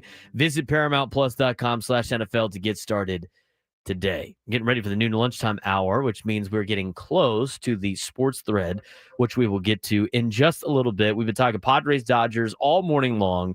A lot of fans weighing in. A lot of fans that are excited. A lot of fans fired up. Remember, tonight's game starts at 7:10, which is a little bit different than the usual 6:40 starts. A little bit later of a start, but should be a fun time this weekend against the Dodgers. You have to take 2 out of 3. It's right in front of you. The division is right there. This is the time to strike, is right now. You don't want to put yourself behind to chase. The Dodgers have the easiest schedule remaining out of any team in Major League Baseball. Second easiest schedule, at least in the National League, is the San Diego Padres. It's better to help control your own destiny. In order to do that, you got to get through the Los Angeles Dodgers. We're going to talk a little bit about some of the games you need to pay attention to around Major League Baseball, specifically the National League, in just a second. But you want to get back to your phone calls, 833-288-0973, 833-288-0973. Michelle in San Diego, you're on the Braden Surprenant Show. What's going on, Michelle?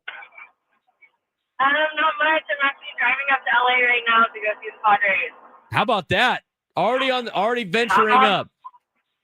How about that? I was just noticing that it's like all guys that talk on this show, and I wish more girls would call in. Because girls that like baseball are, I don't know. They are cool. I'd like to have more women call in. I'm glad you're setting the tone, Michelle. Absolutely. I'm trying. Where are you sitting tonight? Where are you sitting tonight? We're actually not going to the game tonight. We're going to the game tomorrow, but we're going to Knott's Berry Farm tonight, so it's going to get crazy. How about that? Okay, Michelle, have a weekend, girl. How about that? Go out there, go to Knott's Berry Farm on a Friday, then go to the game tomorrow. Love it. Love it. Michelle's having a weekend. Love to see it. We appreciate the phone calls. There's a lot of girls in the chat, a lot of women in the chat that love Padres baseball. We see them each and every day. Michelle's right. We could use some more ladies calling in. So if you are a lady and you want to call in, give us a phone call, 833-288-0973, 833-288-0973. Absolutely. We should be having Skylar coming in every week pretty soon here for the college football picks. The queen of college football is back. There you go. On Thursdays. I get week 0 confused. When is week 0? Is week 0 next week? I think so. Okay. Well, let's double check that so we can get Skylar in studio next week. I'm pretty sure it is because you got Iowa State and Kansas State, Farmageddon in Ireland. It is next week because San Diego State's openers in 2 weeks. So, it would be this week. All right. So, week 0 is next coming up week. Friday. We got a lot of good games week 0. It's only 4 games, and they are all pretty good. Are you sure? I thought there's more than that. Only 4 that I remember. All right. Let me look it up here. There it is. It's combined. Well, that's just the top 25. Division 1A. Iowa State, Kansas State. Kansas State. UNLV plays Idaho State. Wow. Fresno State, Kansas. There you go. Sam Houston, Western Kentucky, and Stanford, Hawaii. So 5. There you go. 5 games coming up. 5 week 0 games. Next Saturday, college football is back. And then after that, it gets into the wild time of Thursday, Friday, Saturday, Sunday, Monday. And all of them are nationally televised except for the UNLV Idaho State game. All of them are nationally televised. Iowa State, Kansas State will be on ESPN. Fresno State, Kansas on Fox. Sam Houston, Western Kentucky on CBS Sports Network. And Stanford, Hawaii on CBS. How about 2 conference games in week 0? You have the CUSA action. Yep. Conference USA, Sam Houston, and Western Kentucky, and then you have Iowa State, Kansas State, a ranked conference matchup in Ireland. I would be losing my mind if that was TCU, which, by the way, next year they have to do that. They're going to Ireland to take on North Carolina. Friends of mine are like, you should go. I don't want to take a week off to go to Ireland. I guess I could broadcast from Ireland, maybe. Hey, Bring the equipment? There's this pesky little thing that my mailman keeps giving me. called bills. It's called bills. And once and he those gives stop, me more of those than paychecks. Once those stop, Then maybe I'll head out That's to right. Ireland. Skylar's like, you should go to Ireland. No. As fun as that would be to watch the Frogs hopefully beat up on Bill Belichick for a second year in a row in Ireland, it's just, I don't know how it's going to happen. So fun games next week. Skylar will join us next Thursday then. And our Thursdays next week will be dialed in with football. Mixed with your Padres baseball. You got to take some breaks. Eddie Brown will join us on Thursdays, each and every Thursday as well. It should be fun. 833-288-0973, 833-288-0973. Before we get to the sports thread, we've had a lot of people fired up, but nobody's usually as fired up as Brandon in Carlsbad. Brandon, what's going on, man? You guys already know, man. Picture the battlefield. It's Braveheart. We're going to sound the trumpets because you know what? We have real estate in their brains up there. It's going down. You know how many text messages I got today from my friends that are Dodgers fans? I didn't text them. They texted me because they know that the tide is shifting. And listen up, Friar Faithful. You have to have faith. This is hunker down. We can go through the mental volleyball game of, well, we're sitting good. And look at, there's a lot of teams that are close to each other's bumpers, and there's enough baseball left for those of us that are at the top, whether it's winning a division or a wild card spot where things can shift. But we are a team going in there that has warriors that they don't know yet and haven't seen yet with us as Padres. We've seen everything they've got. We know what's going on. So for our faithful, stand up, sound the trumpet, samurai sword, guillotines. I'm out. God bless. Let's go Padres. Thank you, Brandon and Carlsbad. Bury them is what you need to do this weekend. Bury them. Got to be excited about it. Go out there and bury them. The Padres end up losing 2 out of 3. You know what? Then you're behind the 8 ball again. They can't afford to do that. They got to go up there and perform. And now's the best time as ever. Do not get this team hot. Do not get the Dodgers hot. Do not get them right. They've been struggling. They're frustrated. Kick them while they're down. End this. Bury them. We're not going to bury this like we did yesterday. It's time for the sports thread. You know that group chat? The one that's always blowing up with the biggest sports takes, debates, and breaking news? You got barbecue back there, and you didn't invite me? Yeah, we've got that too. Welcome to the Sports Thread, where we break down the top 5 stories in sports, just like you would with your crew. Oh, no! Disaster! What a bad idea! No filters, no silence, just real talk. All right, Frank, what do we got today on the sports thread that's not Padres Dodgers? We've got a lot going on today. Number 1. As a matter of fact, this morning, news broke. The NCAA Division I Committee on Infractions ruled on the University of Michigan's advanced scouting case today, with the school facing a series of fines that could eclipse $30 million. The Wolverines avoided punitive penalties such as a postseason ban or vacating of victories during the 2023 national championship season. He draws the foul. Foul. The NCAA imposed additional game suspension for Sharon Moore, which will be served for the first game of the 2026 season. Moore is expected to serve a 2-game suspension in the upcoming season, which ESPN reported in May that the university proposed a self-imposed penalty. He also receives a 2-year show cause penalty.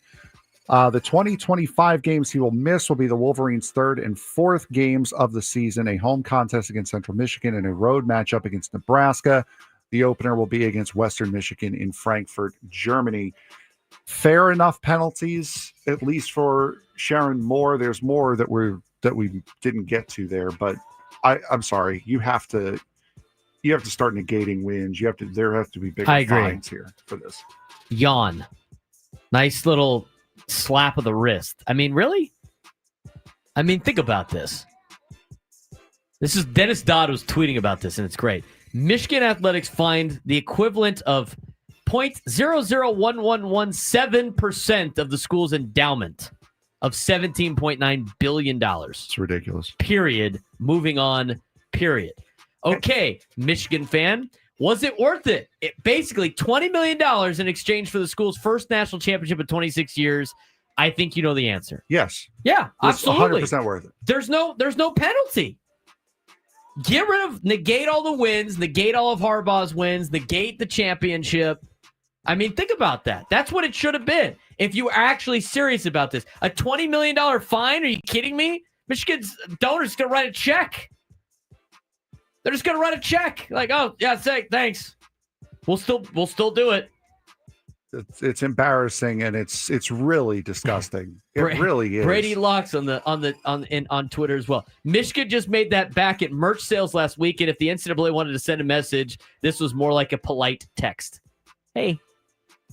And by the way, the Harbaugh thing. Fun fact, again, according to Dennis Dodd, Harbaugh's 10-year show cause penalty doesn't even start for 3 years. Yeah.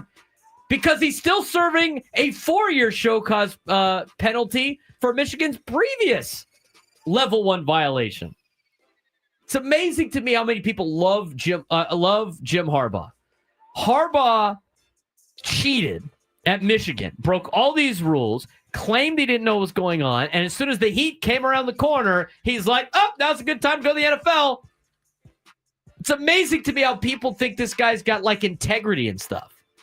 I mean, we're talking about the same guy that when he was coaching at USD, and I didn't want to get into the other off-field problems that he had. He was coaching at USD at a coach's clinic for the high school coaches in San Diego. The guy flat out no-showed. Did he give a phone call? No. He had one of his assistants tell all the high school coaches, hey, I know you guys paid money for this clinic for him to be here, but he just decided he had better things to do, and he no-showed, and he didn't apologize. This is the person Jim Harbaugh is. And it's amazing how many people kiss his ass. The Michigan thing's a joke. You should have banned them from postseason play. You should have vacated their championships. The NCAA has zero power in anything at this point in time. What is really preventing schools from just flat out cheating and being like, here's a check. We're moving on. By the way, there's only one school to beat Jim Harbaugh during the cheating side. Just saying. One school beat him. Nobody else did. And it's also just it's just so mind-blowing that also you self-impose a penalty on 2 games that don't matter. Like, do you really think Michigan's going to have a problem with Central Michigan? No. Do we really think that they're going to have a problem with Nebraska? No. Like, why are we allowing schools to self-impose? And those are their week 3 and week 4 games. It's stupid. It's such eyewash. So you're letting them pick what games they're going to sit their head coach out. Like, come on. Really? Why is Louisville's championship in basketball negated? I saw that in 2013. Seriously. It's stupid. It's embarrassing. It's embarrassing by the NCAA. I mean, that's not going to disincentivize any of these schools. They'll be like, okay, cool, yeah, here, keep the change. You want $25 million? Are you kidding me? It's just a fine? Give me a break. They should have just put him on the death penalty. Here's the 30 from last year, and here's another 30 for next year. Yeah. You have to pay how much money you earned in playoff revenue for the next 25 years. And you have to pay it to the other schools in your conference, and you have to forfeit scholarships. In fact, you should be no scholarships for the next 10 years. I mean, like, you have to make it where they suck for generations. That's what you'd have to do. Exactly. That sends a message. Yep. SMU. Yeah. SMU. Number 2. Speaking of just writing a check, in what is believed to be one of the largest gifts in college athletics history, University of Kansas announced that alumnus David Booth pledged $300 million to support athletics and campus development. The donation includes $75 million aimed at funding the next phase of the Gateway District and renovations to David Booth Kansas Memorial Stadium. I wonder why the stadium is named after him. While the remainder is expected to provide long-term support for Kansas's athletic programs. Booth, a Lawrence native and founder of the Dimensional Fund Advisors, has a long history of giving Kansas money. His previous contributions include a $50 million gift in 2017 that helped launch renovations for the football stadium, which was later named in his honor. Should boosters, now, of course, you're not going to stop boosters from giving money. $300 million, though? Come on. Unless you're giving it strictly to the campus and not the athletic programs. Really? $300 million. You're wondering why he donated $300 million? Why? There has to be some sort of cap. There can't just be unlimited money from boosters. It's 501c. I mean, they're going to get it's the best thing that they could do. You're going to write off most of it. You're paying it in taxes. It's a donation to your school. It's going to improve your school. I mean, that's why the schools it's the same thing with the Michigan deal, right? Just write a check. They're like, okay, cool. We got tons of money. No, I understand. You're always going to have boosters giving money, but $300 million. That is. Have you seen how much money Texas Tech is getting right now from a singular guy? Texas Tech's that's an excessive amount. Texas Tech's biggest donor just sold his oil company for $4 billion, dude. They're loading up on talent. That's just what they're going to do. I'm not saying donors shouldn't fund athletics. What I'm saying is that you have to have some sort of reasonable amount that is given. $300 million is a lot of money from one person. It is, but you know what? If that person is willing to write a $300 million check, then go for it. Cap it at $100 million, like $300 Are you allowed to million? cap donations to nonprofits? I mean, nonprofit. It's a nonprofit, technically. Noon to lunchtime hour. When we come back, Braden Surprenant Show.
It's time to fire it up. From the beaches to the ballparks, from the gas lamp to North County, no one knows America's finest city like he does. You can't just punt on a Manny Machado prime use. He's a fourth-generation San Diegan, born and raised in the heart of this community.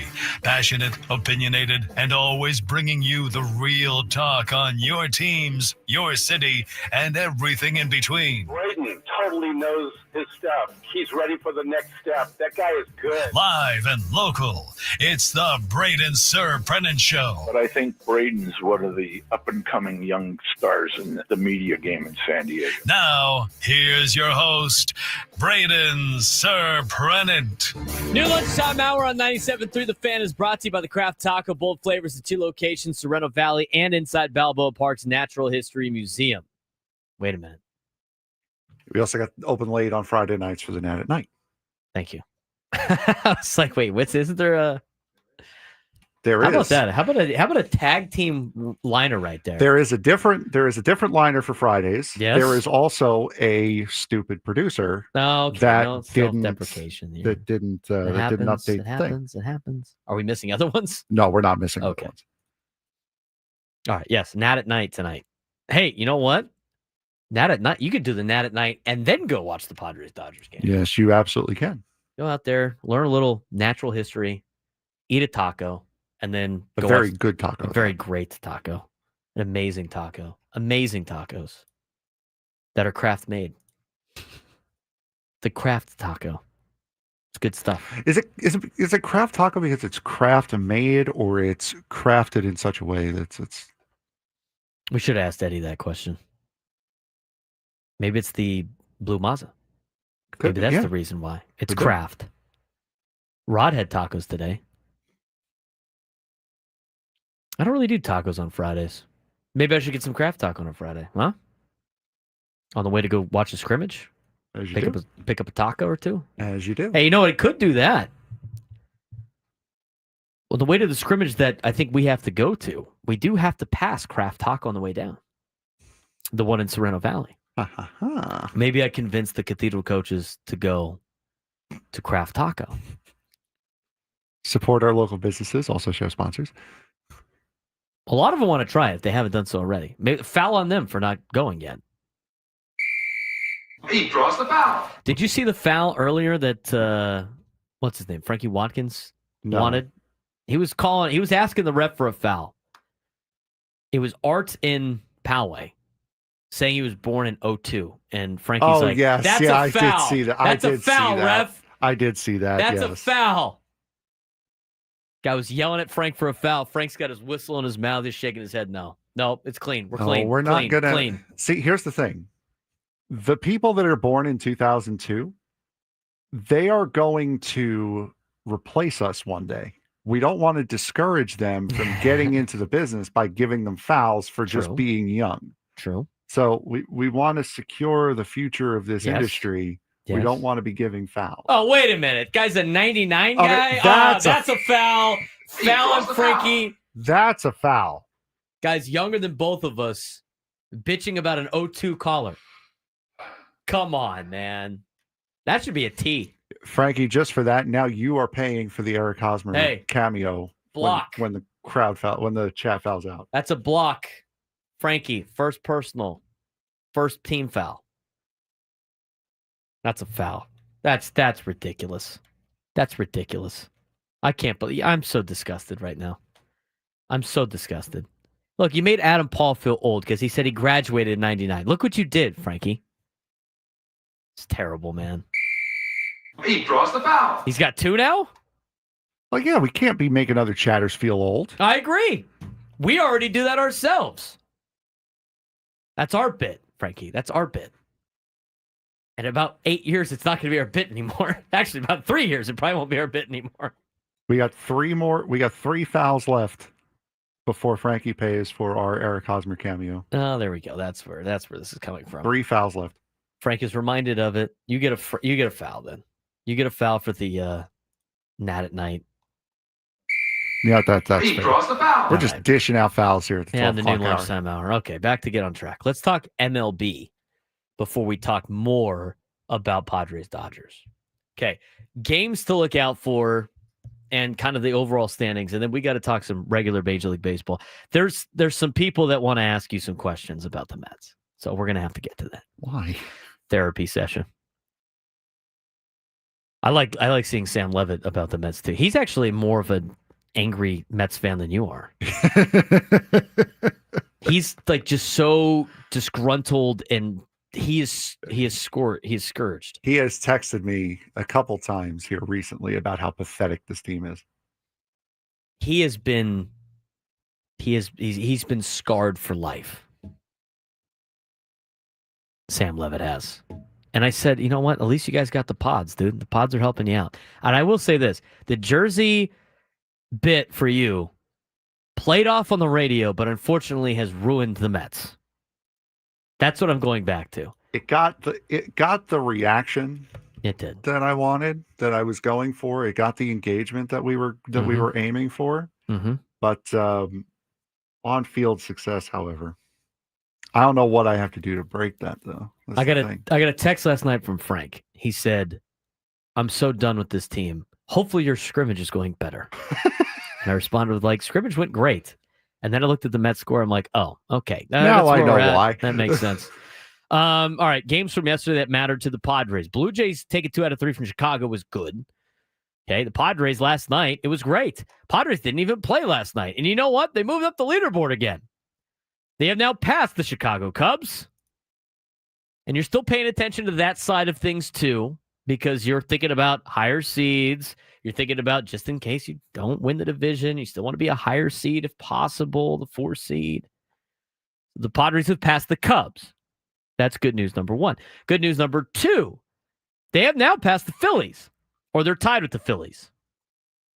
Phillies lost to the Reds. They have now lost 3 in a row. Padres are tied with the Phillies for the number 2 seed in the standings for the National League. 7.5 games by Milwaukee, though. Milwaukee starts a big series this weekend against Cincinnati. We'll talk about that in a second. Pirates and Cubs today. Braxton Ashcraft for the Buccos, 3-2 with a 3.19 ERA against Colin Ray, 9-5 with a 4.09 ERA. The game is currently on, and it's scoreless in the top of the 4th. Pirates got a man on with 2 outs, and Kutch up to bat. Milwaukee-Cincinnati, I mentioned, is a huge series this weekend. Cincinnati pitching Nick Martinez. That game will start at 3:40 p.m. Pacific time.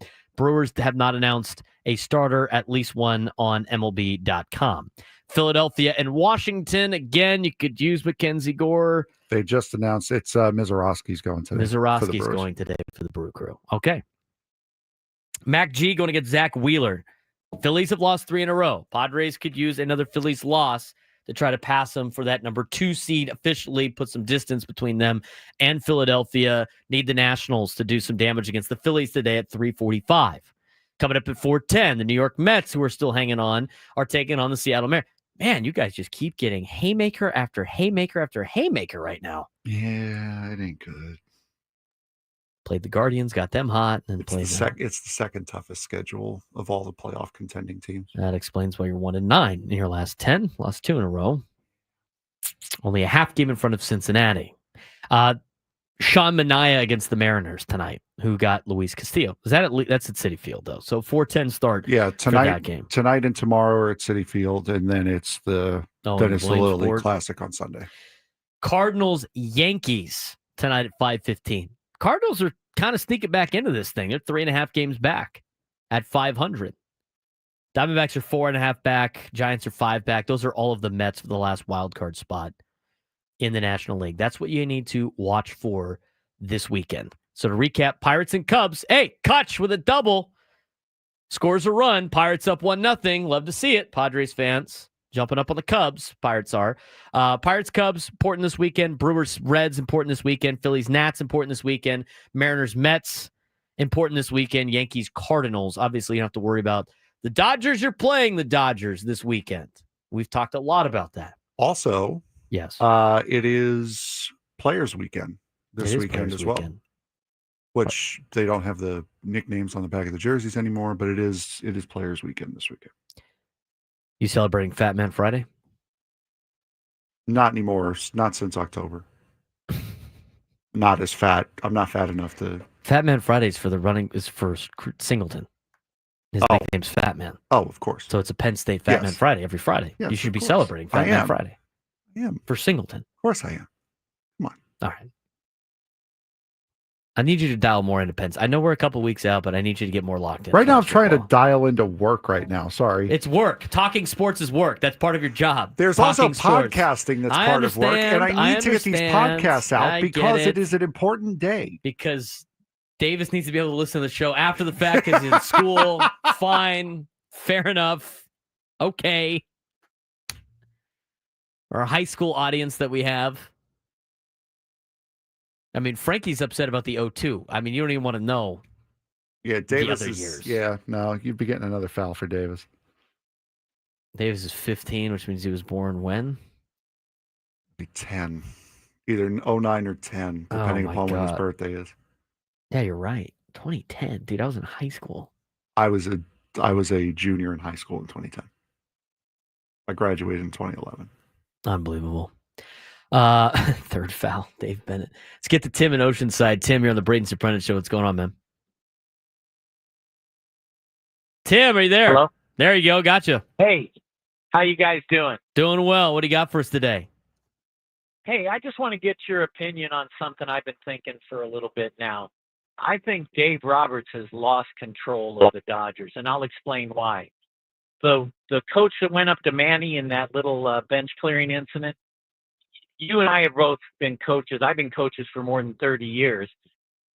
Does an assistant coach ever go on the field other than to get his own players back into the dugout? Never. So, right? that right I've there, never I think- talked to the other team ever.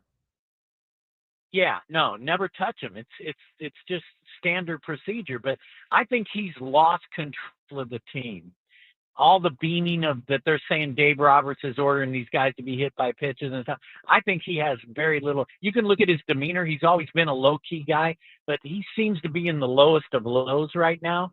And I think he's just lost control. And I think if he doesn't turn that team around, he'll be replaced at the end of the year. He might be. I mean, last year he could have been replaced, Tim. I mean, last year with the way that they were playing and, early exits and not winning the World Series. I mean, if the Padres score any runs in that 24-inning getting shut out situation, Padres are probably in the World Series. And the Padres are probably hoisting the World Series trophy. And Dave's probably fired. But here's the thing. Like, with the Dodgers, that's a well-oiled machine that the entire front office runs, led by Andrew Friedman. Dave's kind of a yes guy down there, and the players like him. So he's survived a lot of different situations in the past. It would be hard for me to believe that you would fire Dave Roberts if they,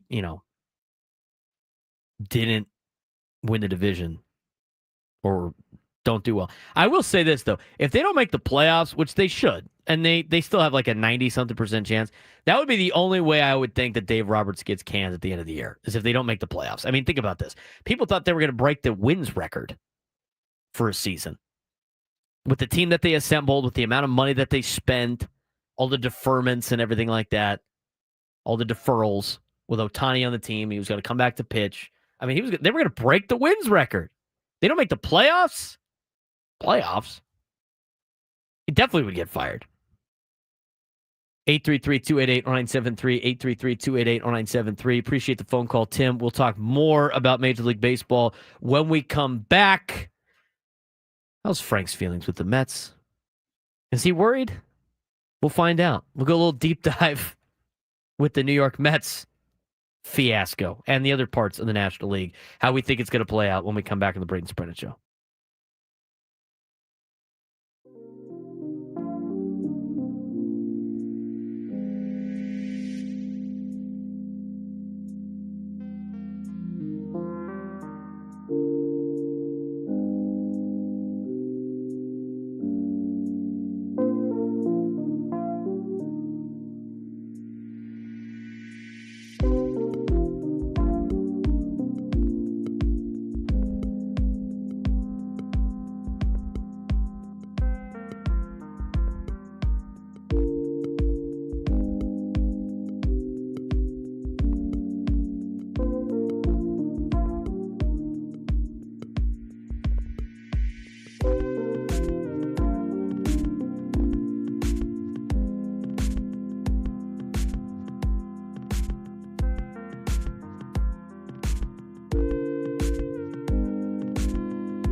We're in the new lunchtime hour on a Friday. It's presented by Kraft Taco.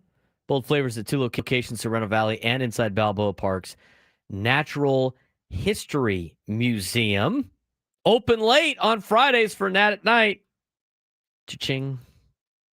Got it done. Anyway, let's talk a little bit about the National League wildcard race. And before we start that, obviously, one team is not doing very well, and we have a person that watches all of their games. What is the latest status on why the Mets have started to Met a little bit earlier than usual, Frank? Hold on, let me get ready here. That was a very sinister mic swing. Is this the therapy session? Yeah, this is... we got to get comfortable for this one because there's a lot. I mean, there's a lot of things going on right now. The team can't hit. I know Francisco Lindor is playing with a broken toe, but honestly, my guy either get out of the lineup or start to do something. Pete Alonso just hit the franchise record home run a couple days ago, but he really hasn't hit much. Juan Soto is not hitting. Honestly, we're getting to the point now where WFAN is questioning whether or not he really is the age that they say he is. Pitching is awful, and the bullpen pieces have not worked out. Ryan Helsley just blew a save yesterday. So that about answer your question? Yeah, that's probably the status of the Mets. Okay, moving on to the next team. Yeah. You're only a half game in front of Cincinnati. Yeah. How worried are you about the Mets now not making the postseason? This team can't hurt me anymore. Oh, no. I'm so calloused, especially after 2007 and 8. This team cannot physically hurt me anymore. You sound like Adam talking about the Braves. Well, It's the same thing. It's true though. This team it cannot do any more harm to me than 2007, 2008, leading in the 8th inning of every World Series game in 2015 and still losing it. They can't hurt me. And I know that I say that now and then they're going to find a new way, which is going to hurt even worse. They cannot hurt me anymore. All right. He says that now until they go on a little bit of a heater, and then he'll be locked in again. Yep, you're going to make me believe, and you're going to kill me again. Somebody DM'd me and asked me what your opinion was on the Barstool guy, Frank. And I was like, you don't want to know. On the who? Oh, Frank Fleming? Yeah, no. Did you see his rant yesterday? Do you watch those? I find enjoyment out of them. It's hilarious. It's an act. The guy's a dope. The guy is an absolute fool. He embarrasses Franks everywhere, and he embarrasses Mets fans everywhere. He embarrasses New Jersey Devils fans everywhere. Seton Hall? Well, yeah, Seton Hall fans as well. He's just... Miami Dolphins? Yeah. What does Ello think about Frank Fleming? He's just a pure clown. Is all he is. I will give him credit for one thing though. The walking, he's lost a lot of weight, and I think he just, for the first time since he was like in his mid-teens, just went under 300 pounds. So good on him for that. Good for him on that. I do like that part. As someone who has gone through that journey as well, I do applaud you for that. But stay away from my sports teams, please. Go Aztecs thinks you're like a Rockies fan right now. No, because Rocky fans don't have expectations to win. At all. They're there for Coors Light at Coors Field. The Mets had expectations to win this year. True. They had expectations, and at one point they were the number 1 team in baseball record-wise. I mean, they were on a huge run. Yeah, they were. Huge run. Yeah, they were. That's a foul on me. Good job. I'm back and running though. I'm back up. Now there's going to be an echo. Everybody's going to complain about the echo on YouTube. All right, here we go. So that's the Mets. Now we're done with you. Okay, so get back up. We're done with you. We're done with that. That was sad. That just killed everybody's vibe. But you know what, Harry? Soto effect might be in play. Good luck for the next 45 years of paying that guy, whatever it may be. Listen, how do you see the National League wild card playing out? Oh, thanks, Daniel. Appreciate it. I knew that was coming. He definitely trolled on that. Reds are half game out. St. Louis is 3.5 out. Arizona's 4.5 out. Current wild card, Cubs plus 4.5 on the Mets. Dodgers plus 4 on the Mets. Current division leaders are the Brewers, the Phillies, and the Padres. I think the teams who are in a playoff contention right now for the National League are going to be the teams that are in it. So they're just fighting in right they're now. just fighting for seeding. So you don't think Cincinnati's now. making it? No, I do not. I don't do think not so believe either. in Cincinnati. The optimism for Mets fans is the fact that the Mets have a easier schedule than Cincinnati, who happens to have the worst schedule. And Cincinnati, who arguably has a worse team I'd agree than with the that. Mets. They're still like a couple years away. Yes. I would say. But they did well against Philly this week. And they are coached well. I mean, they got Terry Francona over there. But good for the Mets, though. They were able to take advantage of it. Yeah. You know. You had a big lead there for a second. Yeah. Uh-huh. Can anybody catch the Brewers? Yes. There's 7.5 games in front of the Padres and the Phillies. Can anybody catch the Brewers? Yes. Who isn't? Padres. Trying to save face. No, I genuinely believe that the Padres can catch them. If they do what they need to do, if they take care of business in LA, and if they take care of business next weekend, not just next weekend, but against the Giants, you cannot go 2-2 against a Giant team you just swept. If they can take 2 out of 3 in LA this weekend, and even if they maintain ground by going 1-2 against the Dodgers next weekend, they have a chance. If they can keep the momentum up, they do have a genuine shot at beating Milwaukee, who I think is peaking too early. I think they're peaking too early too. Here's Milwaukee's schedule. The Brewers got to play the Reds this weekend. Reds are playing better. We both don't think the Reds are going to make the postseason, but they're right there. I mean, they're a half game back. And to me, you're rooting for the Reds this weekend of the Brewers. Yes. You've distanced yourself from a Padres perspective. You have distanced yourself far enough away from Cincinnati that you're not worried about the Reds winning. In fact, you should be encouraged. You should be rooting for the Reds to potentially catch anybody. Maybe LA, because they're only 4.5 games behind LA. The Padres, honestly, right now shouldn't be worried about anyone behind them. Correct. It's I agree. just look up. Look forward. You're looking at Philadelphia. Eyes You're up. looking at Milwaukee. You're looking at the Dodgers, of course. Those are the only 3 teams you have to concern yourself with. Eyes up, keep climbing. So Reds against Milwaukee. Milwaukee's got an interesting week next week. They got actually an interesting month. They got to play Cincinnati 3 times this weekend in Cincinnati. Then they go to the north side of Chicago. They play 5 games in 4 days. They got a doubleheader on Monday, and then they got 3 straight games in Chicago. So 5 games in 4 days. Still no off days, by the way. Yesterday was their only off day for a while. So again, no off days at Cincinnati, at Chicago. 5 in Chicago in 4 days.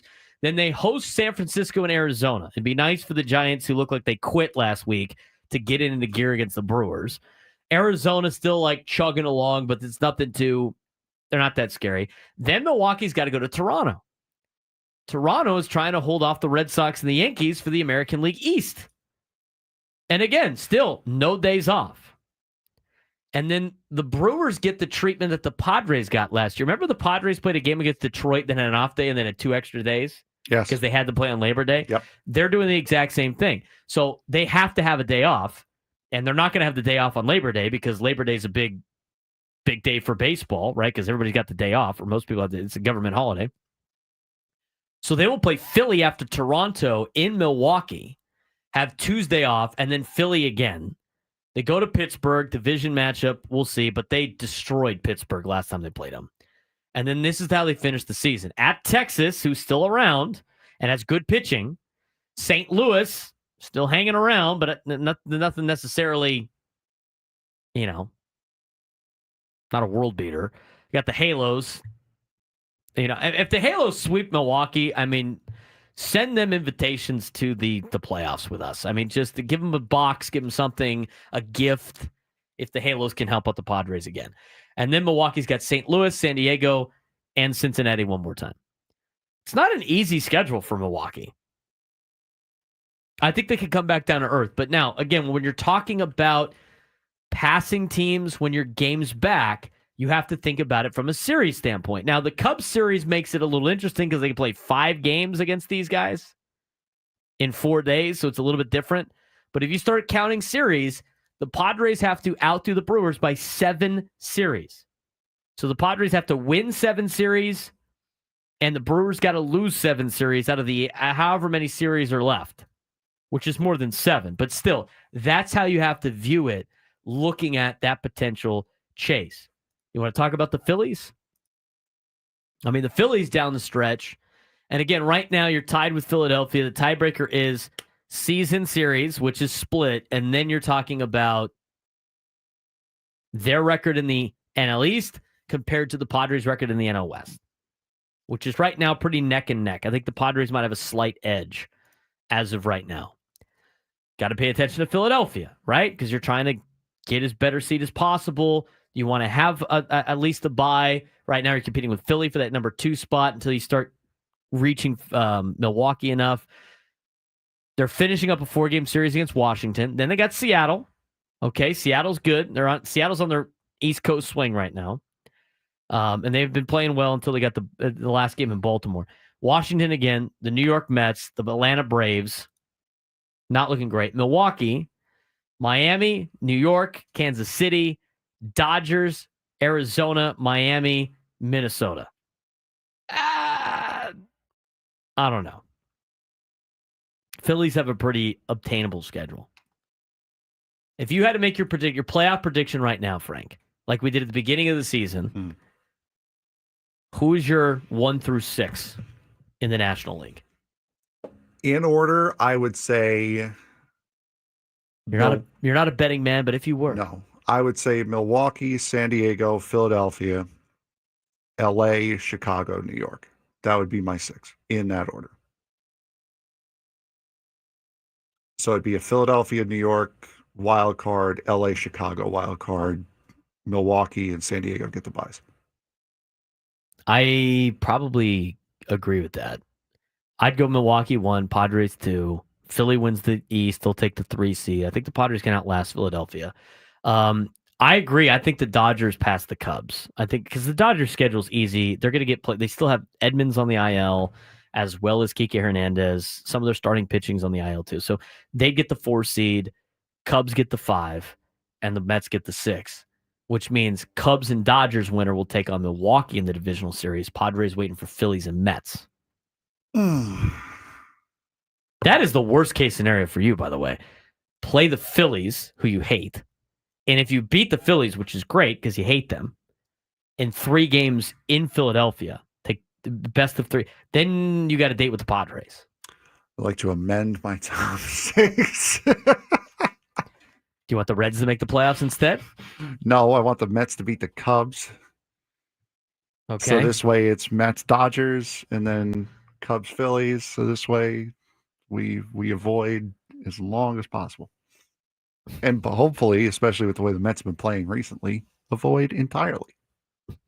We'll see how it plays out. We wanted to get in some MLB talk before we re-engage with Padres and Dodgers. We do need a contestant for a midday sports standoff. 833-288-0973. 833-288-0973. If you take me down in sports trivia, you are qualified for a grand prize to go to Vegas. We'll talk more about that when we come back on the Braden Surprenant Show, standing as #1 sports station 97.3 The Fan.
Get ready for our midday sports standoff. If you could take me down in some sports trivia, you would be qualified for our grand prize, a 2-night stay at Resorts World Las Vegas plus VIP admission to AYU Day Club and $175 food and beverage credit. Celebrate summer with a 2-night stay at Resorts World Las Vegas. Dine poolside at one of the 5 unique pool experiences in the 5.5 acres pool complex, largest elevated pool deck on the Las Vegas Strip, and experience AYU Day Club, a stunning oasis inspired by the islands of Southeast Asia, where the ultimate party concepts transform the weekend into a never-ending summer. Special summer rates available now at rwlasvegas.com, now offering no resort fees and complimentary parking. Padres, Dodgers this weekend coming up starting tonight at 7:10. It's a 7:10 start tonight. You just like how long that liner is? Happens. Get novels every now and again on the liner sheet. It does. 7:10 start tonight for the Padres. Clayton Kershaw is the announced starter for the Dodgers. I have yet to see a Padres starting pitcher. Have you seen one yet? I have not. No. They're going to wait for another roster move before they do that? I don't see why they would, because they've already brought up Vasquez. That roster move was already made and announced. So I don't know what they would be waiting for unless they're talking to someone, see if they're willing to pitch a day early. When did Vasquez pitch last? I'm not AAA sure. El Paso? I do know that I've seen a lot from AAA El Paso recently because Luis Campusano? Yeah, it's hit 4 home runs in 2 games. Yeah, the Chihuahuas have been pumping him up a lot, at least on the deal. Let's see if I can go back and find the last time he pitched. It's going to be a little difficult, so we'll try to do that during the break. But who knows? Who knows if he even pitched down there? He could have just relaxed for a little bit. Well, let's Anyway, get his thing up here. So while you're working on that, maybe they're playing some games too, so the Dodgers can't prepare. I mean, the Dodgers play a lot of games with the Padres too. They haven't announced any starting pitching. I will say this: Clayton Kershaw's pitching tonight. Padres' usual starters have done a good job against Kershaw in the past. Ryan O'Hearn, Gavin Sheets, and Freddie Fermin have never faced Clayton Kershaw.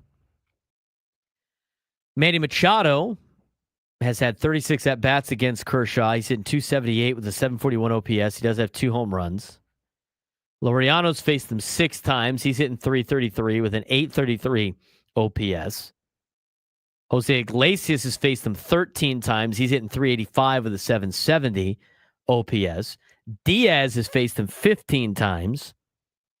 He's batting .400 against Kershaw with an .1171 OPS, which is really surprising to me. He's got a home run, too. Jake Cronenworth has faced Kershaw 17 times, hitting .235 with a .787 OPS. Fernando Tatis Jr. has faced Clayton Kershaw 20 times, and he has got 4 home runs, which leads all of the current Padres on the list against Kershaw with 5 RBIs, a .350 average, and a .1359 OPS. So, if the Padres can not chase the curveball out of the zone and hit the mistakes of the curveball, Padres could have a really good night. And I think they got to get into the bullpen tonight. Yeah, 100%. Did you find the last time he started? Yeah, thank you very much to Brandon in the chat for giving me a starting point. Vasquez last pitched on Sunday. 3 innings, 5 runs, 5 hits, 4 strikeouts, 3 walks. It's AAA El Paso. It is. Bandbox. Against the Dodgers AAA team. Oh, wow. We'll see. But he's on. All right, so he's on schedule. He's probably pitching tonight. Who, oddly enough, are first and second in the PCL right now. The Padres and the Dodgers? Yes. With the Chihuahuas and the Comets are 68 and 46. They changed their name, right? They're no longer the Oklahoma City Dodgers. They're the Comets now. Why did they change their name? Who cares? And the Chihuahuas are 61 and 52, second place in the PCL. All right, then. That's the latest on the Chihuahuas. So I would imagine it's Vasquez tonight. That would be my guess, but we don't know. We haven't heard anything. They did activate him, obviously, so I think he'd probably be the good call, and I'd rather do that than move somebody up. You could go with an opener if you wanted to, but they didn't bring up JP Sears, so I don't know about him. I still don't think Sears is eligible right now. Oh, that's cool. They're showing the Thunderbirds are flying around Wrigley. I guess there's an air show out there today. I don't think an opener would be the best idea, because if you're going to use an opener, you don't want to use Wandy Peralta. You don't want to use Yuki Matsui. So that leaves your 5, and you're probably going to need one of those 5 or all of them come the end of the game. So I wouldn't entertain an opener. Could do the saw the idea of like David Morgan starting the game and then have Vasquez go in the middle for 4 innings. I mean, that's probably the only thing that I would be willing to entertain, but I don't know. They're going to, whatever happens tonight, if it is Vasquez going tonight, they are going to treat it like a playoff game. where Vasquez is going to have the shortest leash humanly possible.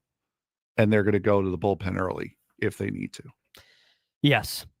I would agree. I think you got to handle this pitching staff like the playoffs right now. I think this is like a playoff audition, basically. It's a mock playoff game, mock playoff series against the Dodgers. Treat it like such. All right. I think it's time for a midday sports standoff.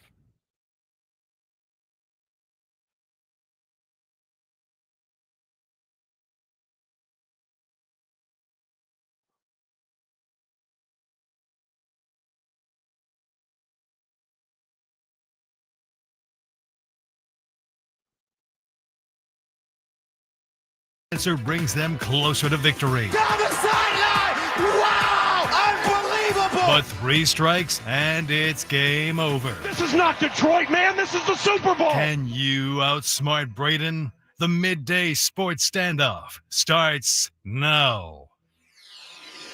All right, Frank, who we got playing today? All right, we have Mario in Chula Vista. Mario, how you doing today, bud? How's it going, guys? Good. All right, so today we're gonna take away an answer to this one. There were 7 originally, but there are 6 answers to this trivia question today. There are 7 teams in Major League Baseball that have never won 100 games. Can you name the 6? We're not putting the Padre juju out there, so that is not an answer for this one. So who are the other 6 that have never won 100 games? Mario, you have the first guess. Let's go to the Rockies. Colorado, correct. Braden. Well, obviously the Padres are going to be my first guess, but you know who's been really bad has been, traditionally the Rangers. Look at the Texas Rangers. The Rangers have never won 100 games. Mario. Marlins. The Marlins have never won 100 games. Braden. Let's go with Washington. The Washington Nationals have never won 100 games. Mario, you can tie, which in this case is a win, right here. Let's go Tampa Bay, the Rays. The Rays have, in fact, won 100 games. Braden. When did they do that? I'm trying to think of newer teams potentially. There's got to be there's got to be good teams that have never made the 100. There's one in each league. I'll give that hint. One in each league. So there's a National League team left and an American League team left. Yes. I feel like the after talking to Dan Schulman, the Blue Jays have been kind of cursed. They've had good years. Maybe they've never won 100. Blue Jays. Yes. Toronto Blue Jays have never won 100 games. Mario, you can still tie, which means you'll qualify right here. Oh, man. Let's go to the D-backs. No. Braden. I already said the American League, right? Yeah. What about the... some of these teams have been around for a long time, too. Yep. I'm sure the Reds have probably won at some point. What about the... I'm thinking, I feel like the Cubs have probably won 100 games before. Did somebody say the Pirates already? The Pirates have won 100 games. Mario, you can still tie right here. All right. I don't know. Something tells me the Brewers. Mario, congratulations. You are qualified for the grand prize. Stay on the line. I'll get your information during the break. But yes, that is correct. The Milwaukee Brewers. That was my next guess. So the Charles Booth was screaming in the chat. Padres. I know. Charles, you have to listen. I said we're not putting that juju out there. Already? Have they said it already? We're not putting that juju out there. So they were taken off the board there. Come on, Fallon Charles. Guy's so hyped right now for the Padres Dodgers. So hyped for Padres Dodgers. That's 2 fouls left. By the way, you got called out for somebody's comment was squirrel, LOL. When you noticed the Jets flying on the Cubs game on television. That was very much like Scraby looking outside on that rainy day. It's raining really, really hard outside right now. Yeah, I'll eat that one. That one's fine. I don't think that's a foul, though. But it is No, fine. that's... Oh, there they are again. There they go again. You're in a 1-1 ball game, and that's more entertaining than the game, I guess. How often do you see the Thunderbirds flying over your stadium? Can't say a lot. In downtown Chicago. Well, I've only been to Chicago once, and they weren't flying, so I'd say the odds are probably very limited. I'd say the odds of seeing a 1-1 game in Chicago right now are a lot higher than seeing the Thunderbirds. That would be my guess. That's a fact. We got Drake Hills coming on next. Talk a little. Yes. San Diego FC is in action tomorrow night. They are on the road, correct? Yes, they are up in San Jose. They're at the San Jose Earthquake. San Diego FC 15-7-4. San Jose 8-10-8.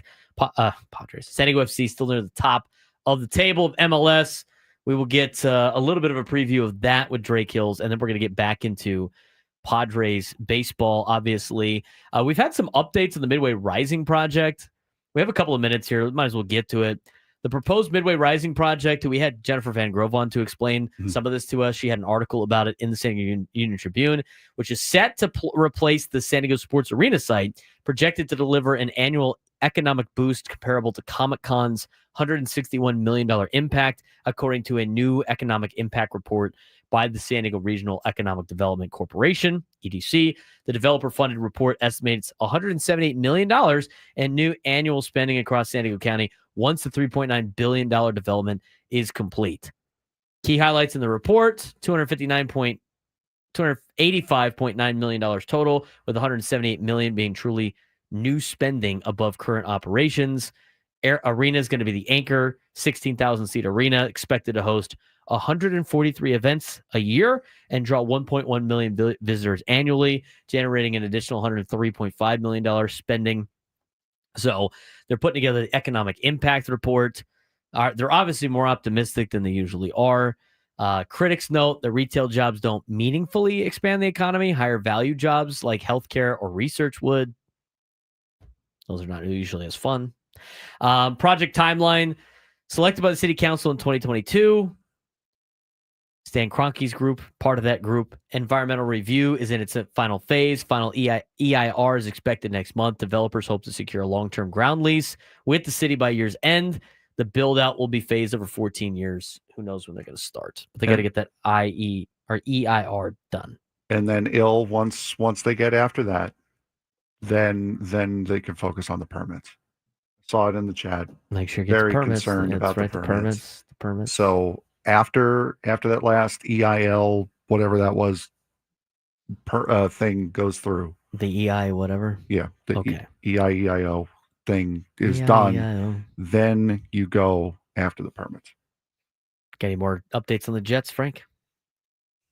Not the New York Jets, but the Jets flying over Chicago. No, I haven't. No. I haven't gotten that far yet. No squirrel. No squirrel. That was hilarious. You're just, Cubs and Pirates are tied at 1. We talked about some of the games you want to pay attention to this weekend. You want the Reds to beat the Brewers. You want the Nationals to beat the Phillies.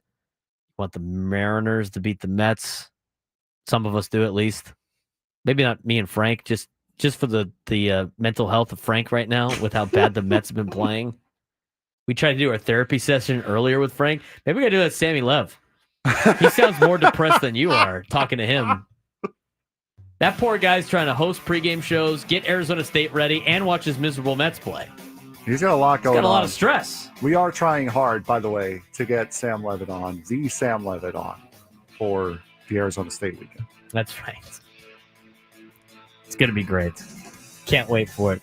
Drake Hills will join us next. We'll talk more Padres, Dodgers in the next hour as we continue. Big weekend this weekend for Padres baseball.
That was amazing. I thoroughly enjoyed that. The banter between you two is awesome. We just had a fake Atlanta Braves fan enter the studio. Adam likes to push Frank's buttons with the Mets thing. It's just so funny. Like, we don't see Adam on Fridays too much. No, that's why I was like, what in the world is he doing here? And I had no idea who it was in studio. I look outside, and I still don't see anybody. Then the door opens, and it's Adam wearing a Padres jersey. And he walks in, and he goes, imagine being a person with a big series like this, not wearing a Padres jersey and wearing another team's jersey. Looks right at Frank. Says the fake Braves fan. The fake Braves fan. That's what it is. The fake Braves fan. Grew up in Atlanta his whole life. The fake Braves fan. He knows better. He saw you wear the Mets jersey and the Mets tank. The Braves have already tanked. I was going to say, what, is he worried about the Braves losing a playoff spot? That's right. Like, what are we worried about that? He should never wear a Falcons jersey in here. You know what? Wear a Georgia Bulldogs jersey. I think I'd be down for that. Especially not a Falcons jersey with the Chiron Atlanta News hat on the other night. Nah, Let's avoid that. Hey, foul. That's a foul. What? What did I do? That's a foul. I didn't say who was on, but that's a foul. He draws the foul. I can't believe one of their affiliates in Savannah misspelled Michael Penix Jr.'s name. It was one letter off, and it was the worst letter you could potentially change. Great job, Savannah. Michael, we are no longer allowing fans at WNBA games for throwing this on the court, Junior. That's a foul. That is such a foul on you. Couldn't that is say it. That is such I can't, but you made the I don't even want to repeat it. Pirates take a 2-1 lead on the Cubs, by the way. As Frank was saying, a hilariously awful joke. Hilarious, though. I can't believe you just said that. That is insane. That is crazy. That is crazy. It's true. That is crazy. I cannot believe you just said that. How are the Thunderbirds, though? They're doing good. They're still up in the air. That is It's all you can ask for. They're still up in the air. They spelt his name. What will get you banned from throwing on a WNBA court? That's what he said. That is crazy. Oh, my God. Prolific already clipped it, so you don't have to say it again. That is crazy. That is insane. To quote my friend Christina that does that about anything, she doesn't understand sport. She doesn't watch sports, so you can say she's the perfect example of phrasing. Like we'll say something sports related, and she would just be like, "That is insane." You got to hit the back door on that. That's insane. Phrasing exactly. Anything sports related, penetrate, all that stuff. She just goes, "That's crazy." I need a Christina drop of that. For what you just said. That is crazy. How about the fighter jets, huh? How about Drake Hills? Oh, there they are. Oh, there it is. Drake, please save us from what just transpired. Drake Hills, contributing writer for Black Players for Change, joins us to give us our Soccer 101 a little bit earlier than usual. Please save us from what exactly we just heard, Drake. I've heard a lot in the last 5 minutes, and I've heard obscene things being thrown onto basketball courts. I've heard things about fake Atlanta Braves fans. I mean, it's all over the place. I need context, though. Well, the context was Adam walked in with a Padres jersey, and he was throwing shade at Frank, who wore a Mets jersey, and then cursed the Mets, by wearing the on our show. And then on top, banter. Yes, and so then he threw out did you see the Savannah affiliate that mispronounced or misspelled Michael Penix Jr.'s name on their graphic? I did see that. And so then he made that was a live broadcast, I'm pretty sure. Yeah, it was. Not? Yeah, it was. Chiron guy probably is not back the next day. And then he decided to make the joke of trying to explain what was said or what his name was spelled by making the joke of getting banned from. I believe the proper noun for today, given the day of the week, is Freaky Friday. Mm-hmm. I'd probably be on it right there, Frank. Or right there, Drake. All right, that seems fair. That seems fair. Okay, so time to get back on track. We got San Diego FC this weekend. Good bounce back last week after the League's Cup. They go out and they beat Sporting Kansas City. Back to their normal grind. What did you see out of San Diego FC last weekend? That was defensively. When I say defensively, there was really a tale of two halves. But that was defensively, leading from the front, probably one of the better games that I've seen from San Diego FC. In particular, Irving Chucky Lozano and Andres Dreyer. You saw in the 24th minute, obviously, Chucky, an absolute classic goal. That started from his own forcing of a turnover. They're playing, pretty high press. They forced Kyrie Shelton to turn the ball over. Jansen Miller is the guy who, Chucky gets a tackle in, gets the ball to Dreyer. Dreyer sets him up. And, you can only score goals like that on FIFA sometimes, video game style. And then, of course, I think from the back end, probably one of the more slippery slopes in terms of the backside, the actual defense from San Diego FC. If you really think about the game in its entirety, yes, San Diego FC got the win, but San Diego FC had just 5 shots, and they had all 5 on target, as opposed to Kansas City. They had 21 opportunities. Now, only 5 of those were actually on goal. But, I know we haven't talked about expected goals in a long time, Braden, but obviously the stat that really measures the legitimacy of an actual shot. And Sporting Kansas City, they had a 1.9 expecting goals despite the loss, as opposed to a 0.9 for San Diego. So you got the win, 2 goals from your top attacking players. But the reality is that it was true in what I said last week. It was some sort of a trap game. Dejan Javelic, who came over from the reigning MLS Cup champion LA Galaxy, who turned out to not be so good this year. But the reality is that he had a ton of opportunities. And I think San Diego feels very good going up against San Jose, knowing that they got 3 points and 2 goals out of an away game, and having, quite honestly, one of the best road records. And if you're taking a look at their overall record, you're 15-7-4 with 49 points, and you're 8-4-0, 8 wins, 4 losses, 0 ties on the road. Only FC Cincinnati has had a better road record, a 670 winning percentage in MLS this year. So you're feeling pretty good if you're San Diego. I'm feeling really good if you're San Diego. And FC Cincinnati, of course, tied in terms of points, second in the Eastern Conference behind the Philadelphia Union, who has the most points in the MLS. San Diego FC at 49 points have a 4-point lead on Vancouver that they're trying to hold off as we have about 7 games to go in the San Diego FC regular season in MLS. Let's talk about the San Jose Earthquakes. San Diego FC will play them twice in their next handful of games, once up in San Jose and once at Snapdragon Stadium later in the season. What should San Diego FC fans expect from the San Jose Earthquakes tomorrow? Well, San Jose's got their own dynamic duo. Christian Arango, former LAFC player. He's a guy, he's got 11 goals. He's also got 6 assists, and he's coupled up with Joseph Martinez, obviously a pretty widely known MLS figure, given his time in Atlanta, won a MLS Cup with Atlanta and when they first came into the league. Those guys are combining for 22 goals this year. And as I mentioned, Christian Arango with the 6 assists.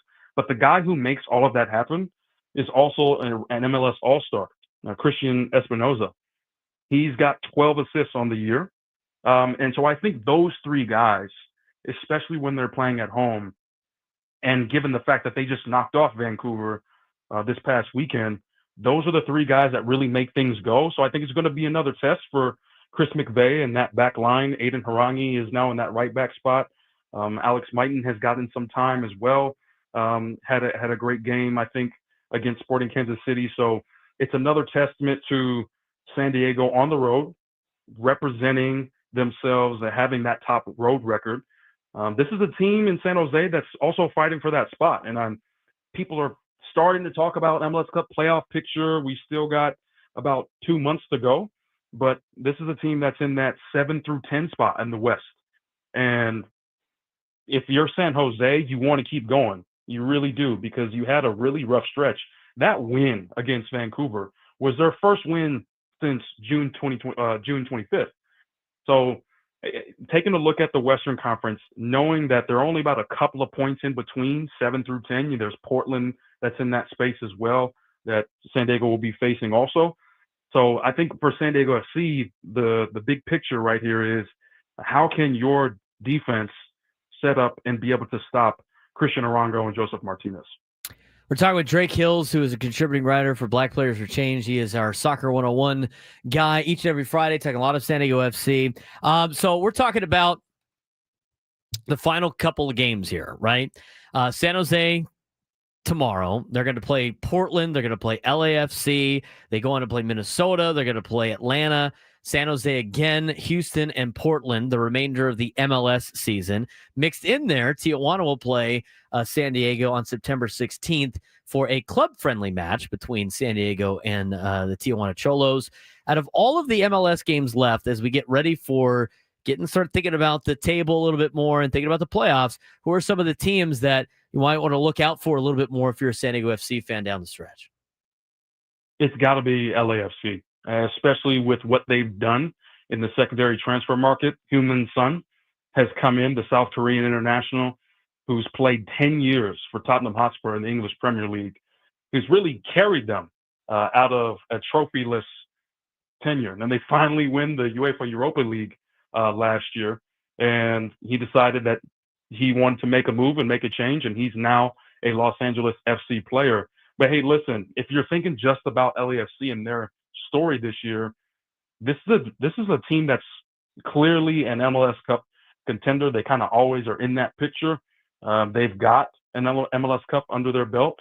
They also have a couple of games in hand because they played in the FIFA Club World Cup just a little over a month ago. So they are a team that's going to be kind of going in that downhill snowball momentum as they rise up the table because they've got 2 or 3 games in hand. What I mean by that is essentially right now everyone else is around that 25, 26 games played, while LAFC is a 2 or 3 games off. So in the month of September will be very big. And as you get to MLS Decision Day on October 18th, that's going to be a time, that span from September to mid-October, where a team like LAFC is going to be coming at pretty much everybody to make sure that they can get that very bona fide and well sought after home field advantage in MLS Cup playoffs.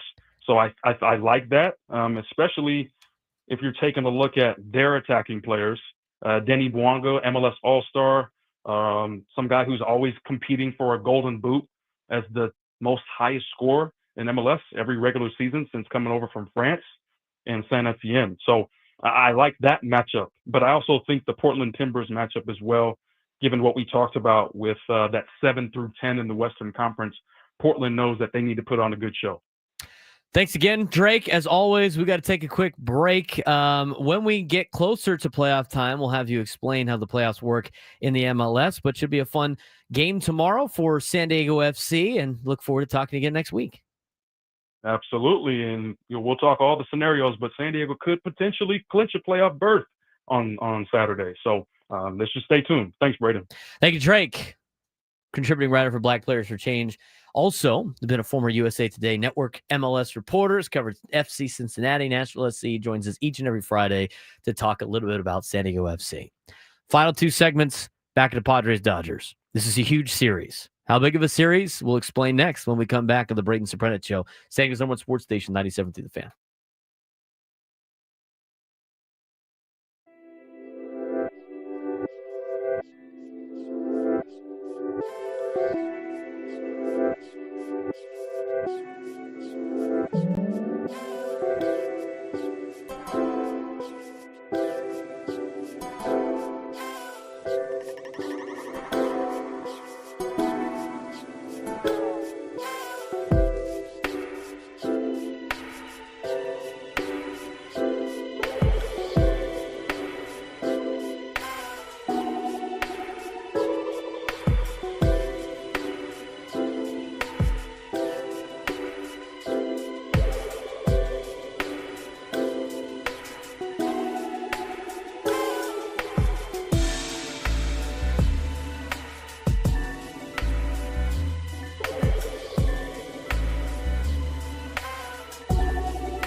119. Got a couple of segments left. So excited for Padres baseball tonight and tomorrow and the next day. Will not kill my excitement. He's Frank Marchese. I'm Braden Surprenant. It's the Braden Surprenant Show. Locked in on Padres baseball as they take on the Los Angeles Dodgers. Now, there is a report out there, at least circling, that the Dodgers might be pulling up utility. Never mind.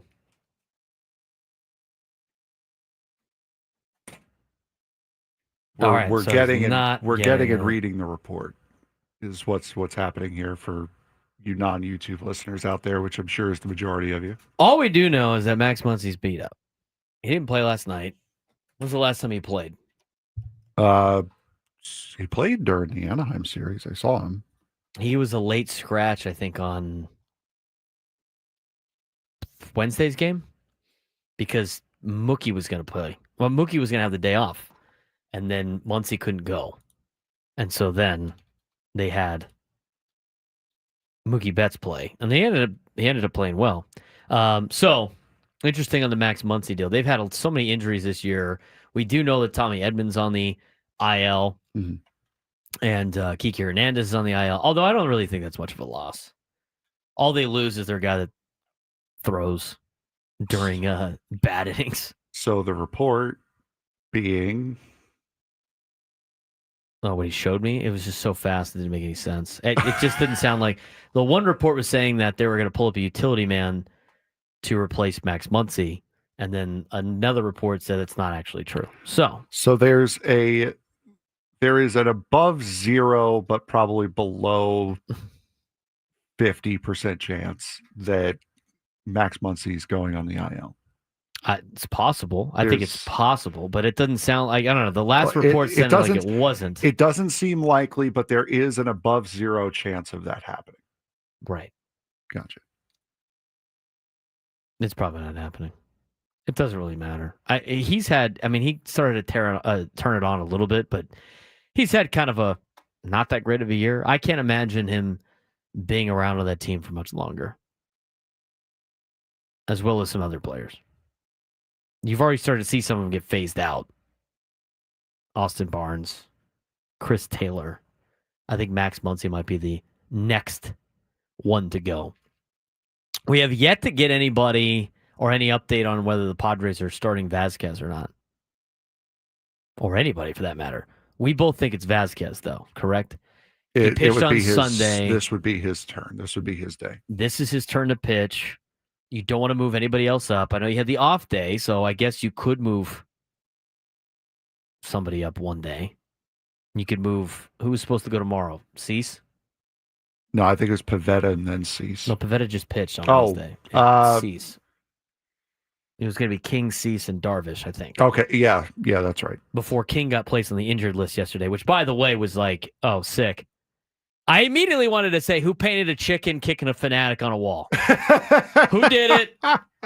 No, people didn't listen. They obviously, somebody was writing lyrics to a song or a rap, and then Michael King goes on the IL. Who did it? Which one of you guys did that? Which one of you guys did not heed the warning? Which one of you guys did not listen to instructions? Who started popping off? I want to know. Who done dude it? Who painted the mural of the chicken? If the Dodgers had a mascot, it would be that. That's what I'd be calling out. Which one of you guys did that? Who made the rap? Who made it dance? Who started talking S? Seriously. It's the bobblehead. It could be the curse of the bobblehead. We don't know. It doesn't sound like Michael King's going to be out for a long time. Do you have what Eric Gripner said today on the morning show? Give me a second. Yes, I can. I'll have it ready. I mean, the thing is it was retroactive, so he's already missed a significant amount of that time already. Okay? I bet you he misses maybe one start. Maybe not, maybe one more. But to me, it would make sense about the Michael King thing, and we haven't really talked about this, but with Michael King being on the injured list, I mean, you're in a playoff spot. The Padres are, I'll give you the percentage chance here in a second. I mean, the Padres' magic number to make the playoffs right now is 33 games. their percentage chance of making the postseason is down 99%. So if there's any type of ding, might as well wait for him. Might as well make sure he's healthy and ready to go before the fall or whatever like that for October. Here's the latest update that we got on the morning show, and Eric Grupner joined Ben Woods. Unfortunately, cartilage issue in the knee with Michael that really acted up in the last few days and swelled up on him. The good news is, there's not structural damage in a way where, we think he's going to be limited once he comes back. It's just getting the knee to calm down, getting some of that extra fluid out of there. And then, we feel confident that at least as to the knee, he's going to be in a really good spot to return when the IL stint is done. So it is a knee. It was unfortunate for him to have a setback after, what he dealt with this year. But on the whole, it's the best possible version of what that injury could have been. And we feel confident he's going to come back strong and be ready to contribute down the stretch because we're going to need him. So that's the latest on the Michael King situation. I think he's going to be fine for the postseason.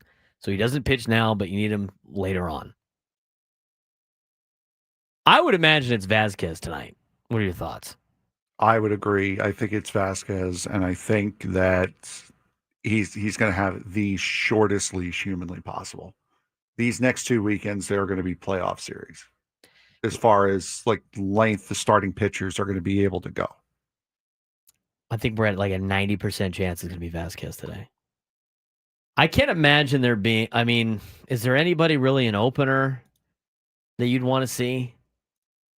Based on, everybody had the day off yesterday. Like you said, Morgan, I think, is the only one that you would trust to open up the game that you're not going to miss later. My first thought was Morejon because he can give you probably 2 if need be, but then you'd want him later if that situation comes around. So I think Morgan is the only one that you would trust to open up the game that you won't miss later. Yesterday, everybody had the day off, right? So no pitches were thrown yesterday.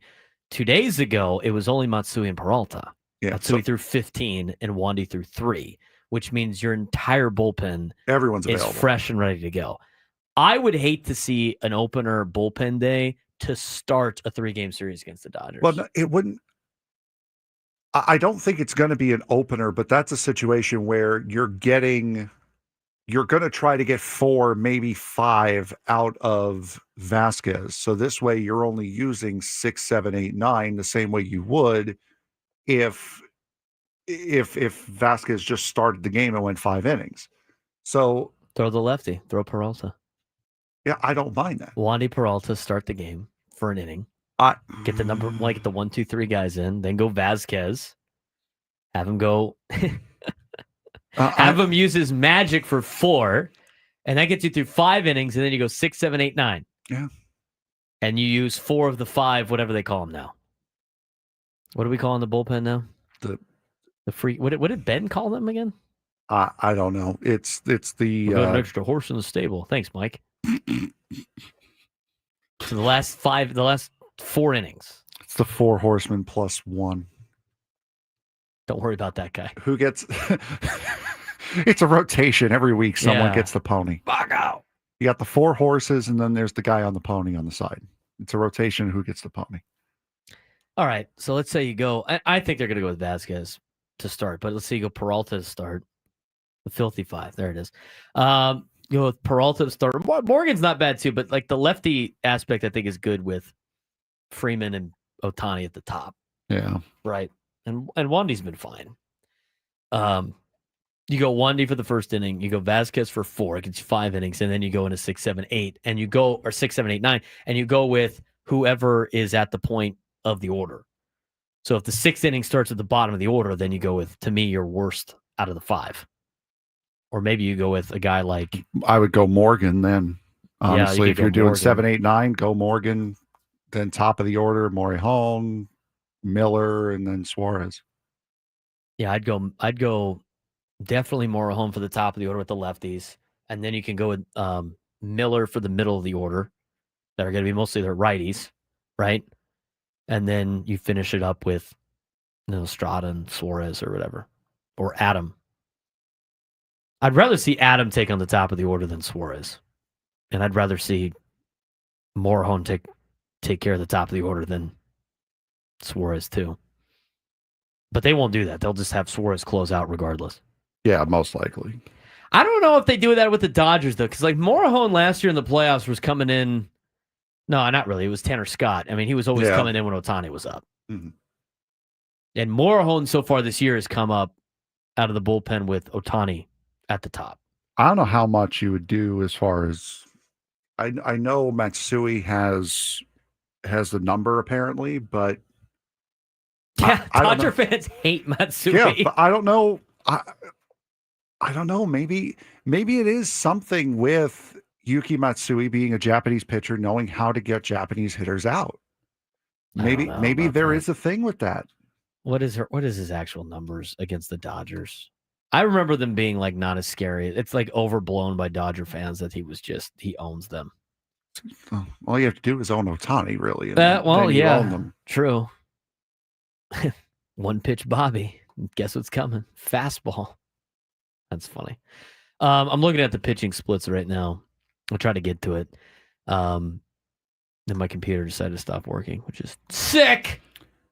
I mean, right now we could sit through and look for player position by position matchup. I want to do that when we come back. Okay. I do want to get that when we come back. All right, here it is. Yuki Matsui splits against the Dodgers. This is career against the Dodgers. After I get through all the other BS first. Stat Muse.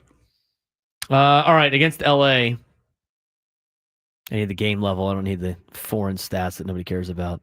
Hey. Against LA, he has made 11 appearances, Yuki Matsui. That is the most out of any team that he has faced in his Major League Baseball career. Okay. He's gone 9 1/3 innings, which is the second most innings he has got. Third most innings he has gone against any other team in baseball. Guess what Yuki Matsui's ERA is against the Dodgers in his career? 267. Lower. Pitch in the 7th inning. Do you want to keep guessing? It's lower than a 2.67 ERA. There's 11 appearances. 230. Less. Is it below 2? It's below 2. Is it below 150? No. It's a 1.93 ERA. Yuki Matsui's. I can see why Dodger fans don't like Yuki Matsui. In his 9 1/3 innings pitched against the Dodgers, he's got a 1.93 ERA. He's given up 10 hits. He's only given up 2 earned runs, 6 walks, 13 strikeouts. Maybe there really is a thing. There really is a thing about Japanese pitchers knowing how to get Japanese hitters out that American pitchers it does not translate. That is the most strikeouts he has against any team in Major League Baseball. Now, again, he's pitched against the Dodgers more than anybody else. Sure. His whip against the Dodgers is a 1.74. 1.714. It's not the worst. Okay, it's not great, but it's not the worst. Strikeout per 9 against the Dodgers is a 12.5. He's done a pretty good job against the Dodgers in his career. Maybe throw Yuki out there to start the game. Just send a message. Just send a message.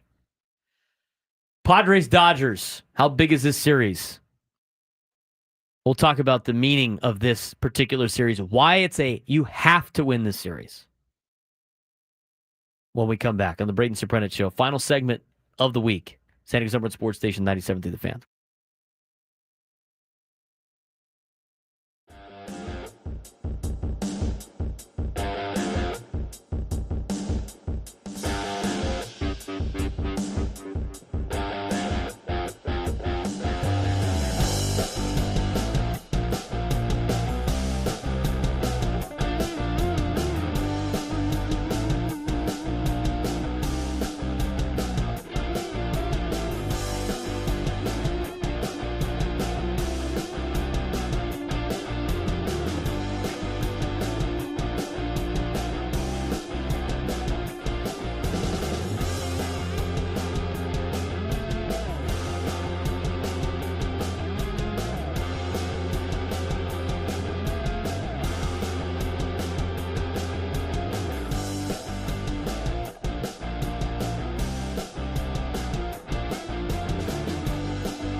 Honestly, look at this Padres bullpen.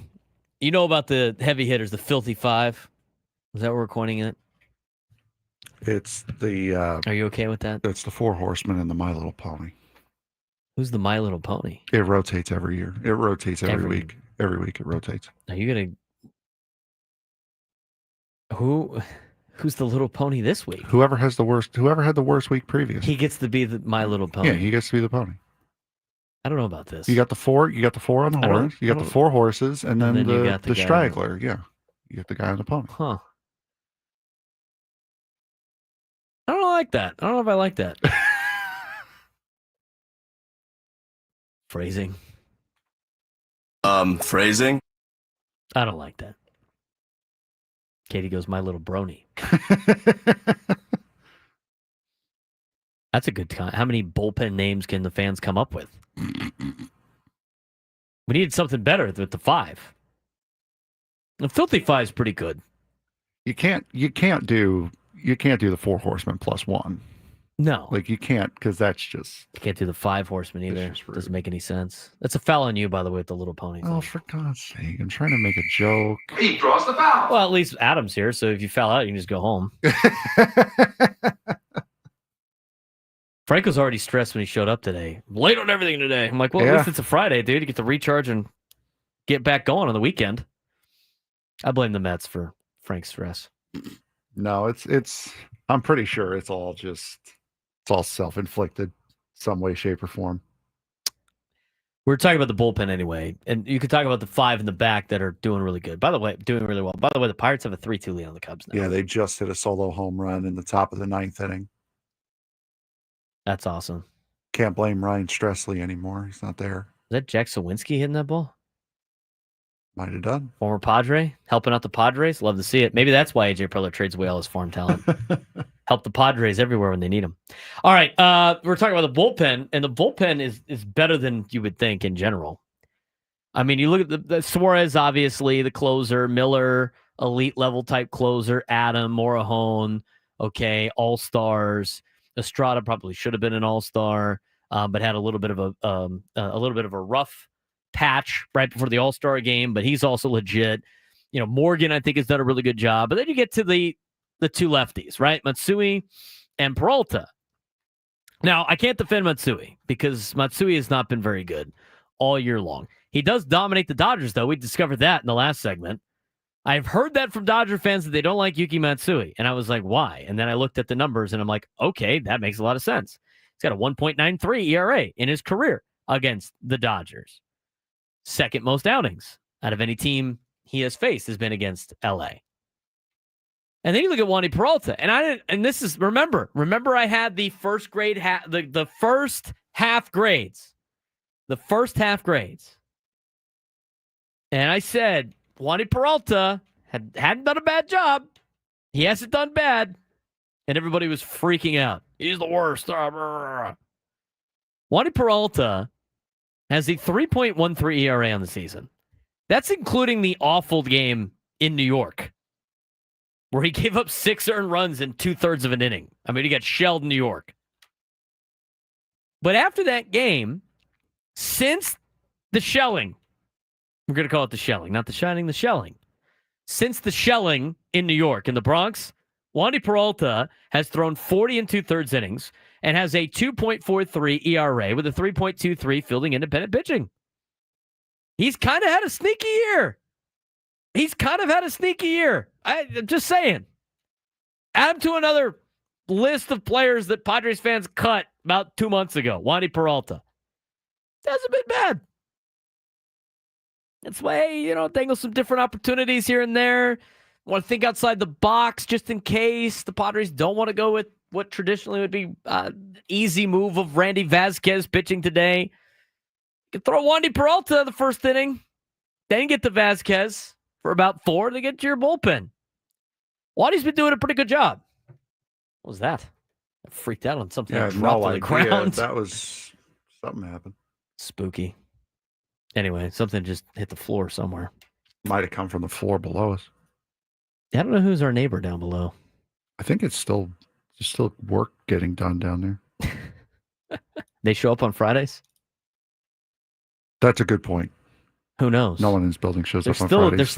There's still an empty floor in the building next to us. It's always creepy to look into, but I digress from that. Wandy Peralta's done a good job. All right, Padres Dodgers. Here's your full preview.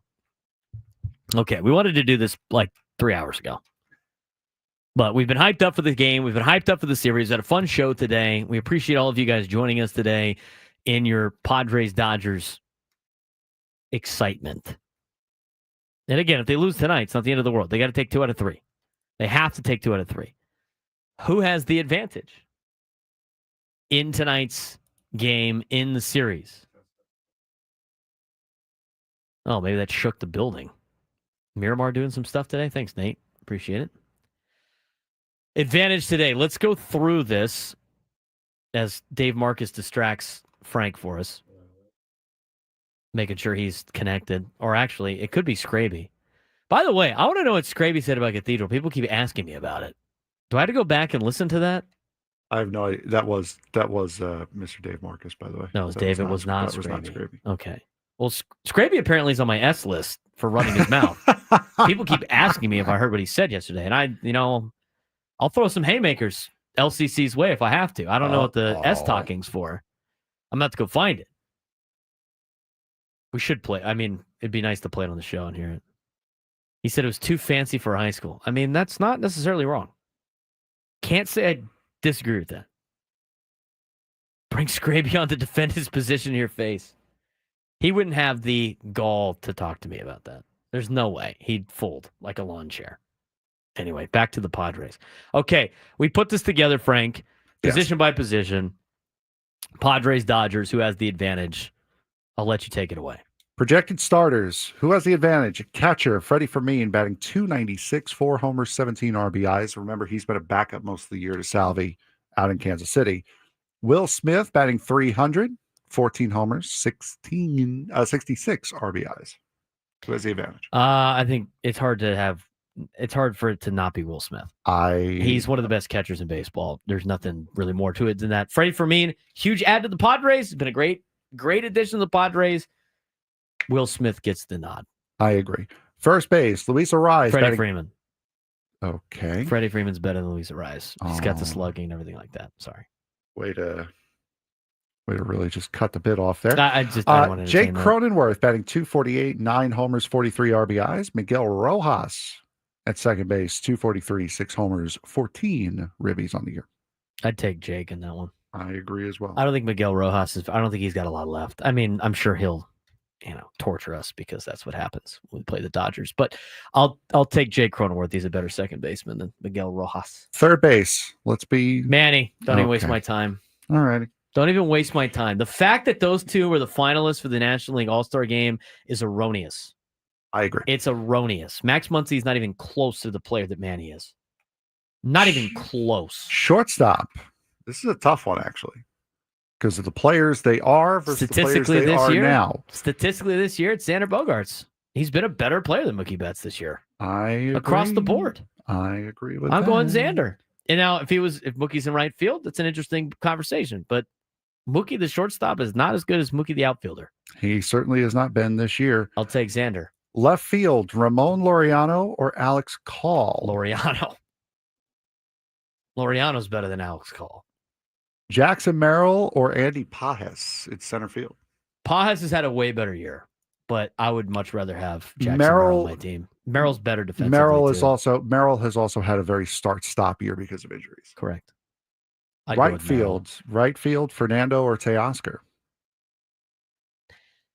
It's funny you bring up the stats that like Fernando's still having a close year to Teoscar. I mean, the only difference is he bats leadoff, so he has less opportunities technically to drive in runs compared to Teoscar Hernandez. He's hitting more than he's got a higher average than Teoscar. He's only 1 home run off the pace. He's a better outfielder than Teoscar. It's Fernando.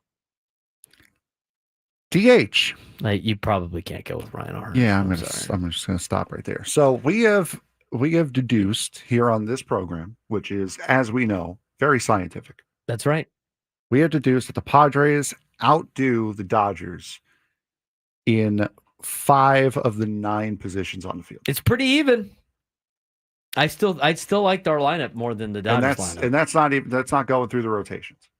That's just straight position by position. Disclaimer, Tommy Edman's on the IL. Disclaimer. All right, so, maybe Tommy Edman versus Jake Cronenworth at second base is the swing, but as of right now, going into this weekend, he's not playing. And this is the team that the Padres have, and this is the team that the Dodgers have. And the Padres, I think, lineup-wise, pretty close, but I think they're better. Bullpen-wise, Padres definitely outweigh the Dodgers on the bullpen.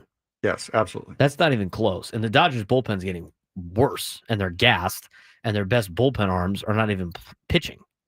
Except for guys like, Trinan. Okay, he's solid. Alex Vesia, the San Diego kid, has been good, although he really stumbled against the Halos this week. The Padres have more in the bullpen.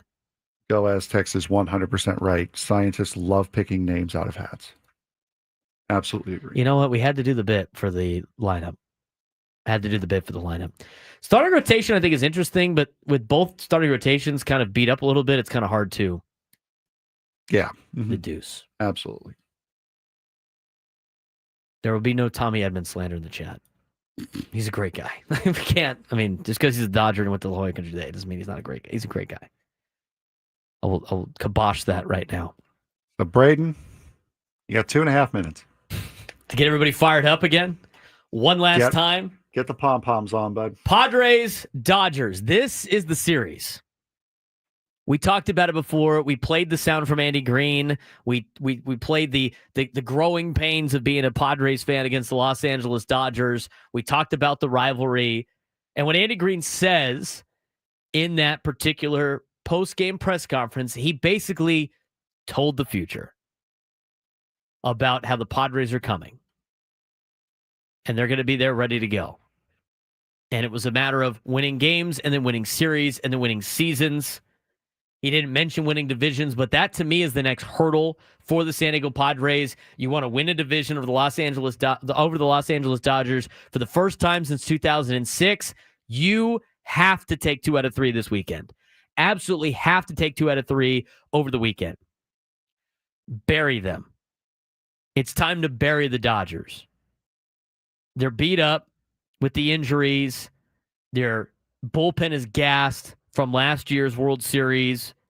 They're hanging on. They have completely collapsed since July 3rd. Don't let their fans get happy. Don't let their fans start running their mouth going like, oh, look, the only team that could get us right is the Padres. Don't get this team right. Don't get this team hot. Bury them.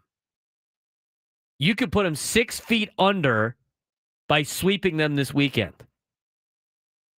I almost guarantee it. If the Padres sweep the Dodgers this weekend, I think there's a highly probable situation the Dodgers don't even make the postseason. Bury them. For all the nonsense that they pulled last year, bury them. For all the nonsense they've done this year, for all the times that they have hit Fernando Tatis Jr., bury their ass. It's foot to the gas. It's seeing that they're down. It's crippling them. That's what the Padres need to do. No being nice. No feeling bad. Bury them. There's no other option. There's absolutely no other option. Padres need to come out tonight and shell Clayton Kershaw and make him retire. Beat up on Clayton Kershaw so much that he's like, I'm kind of done playing. Bury them. Strike early, strike often. Get to the bullpen that's gassed. Blow it open. Throw your guys that throw heat, mow down the top of the order. I mean, there's ways to do this, and it's got to start tonight.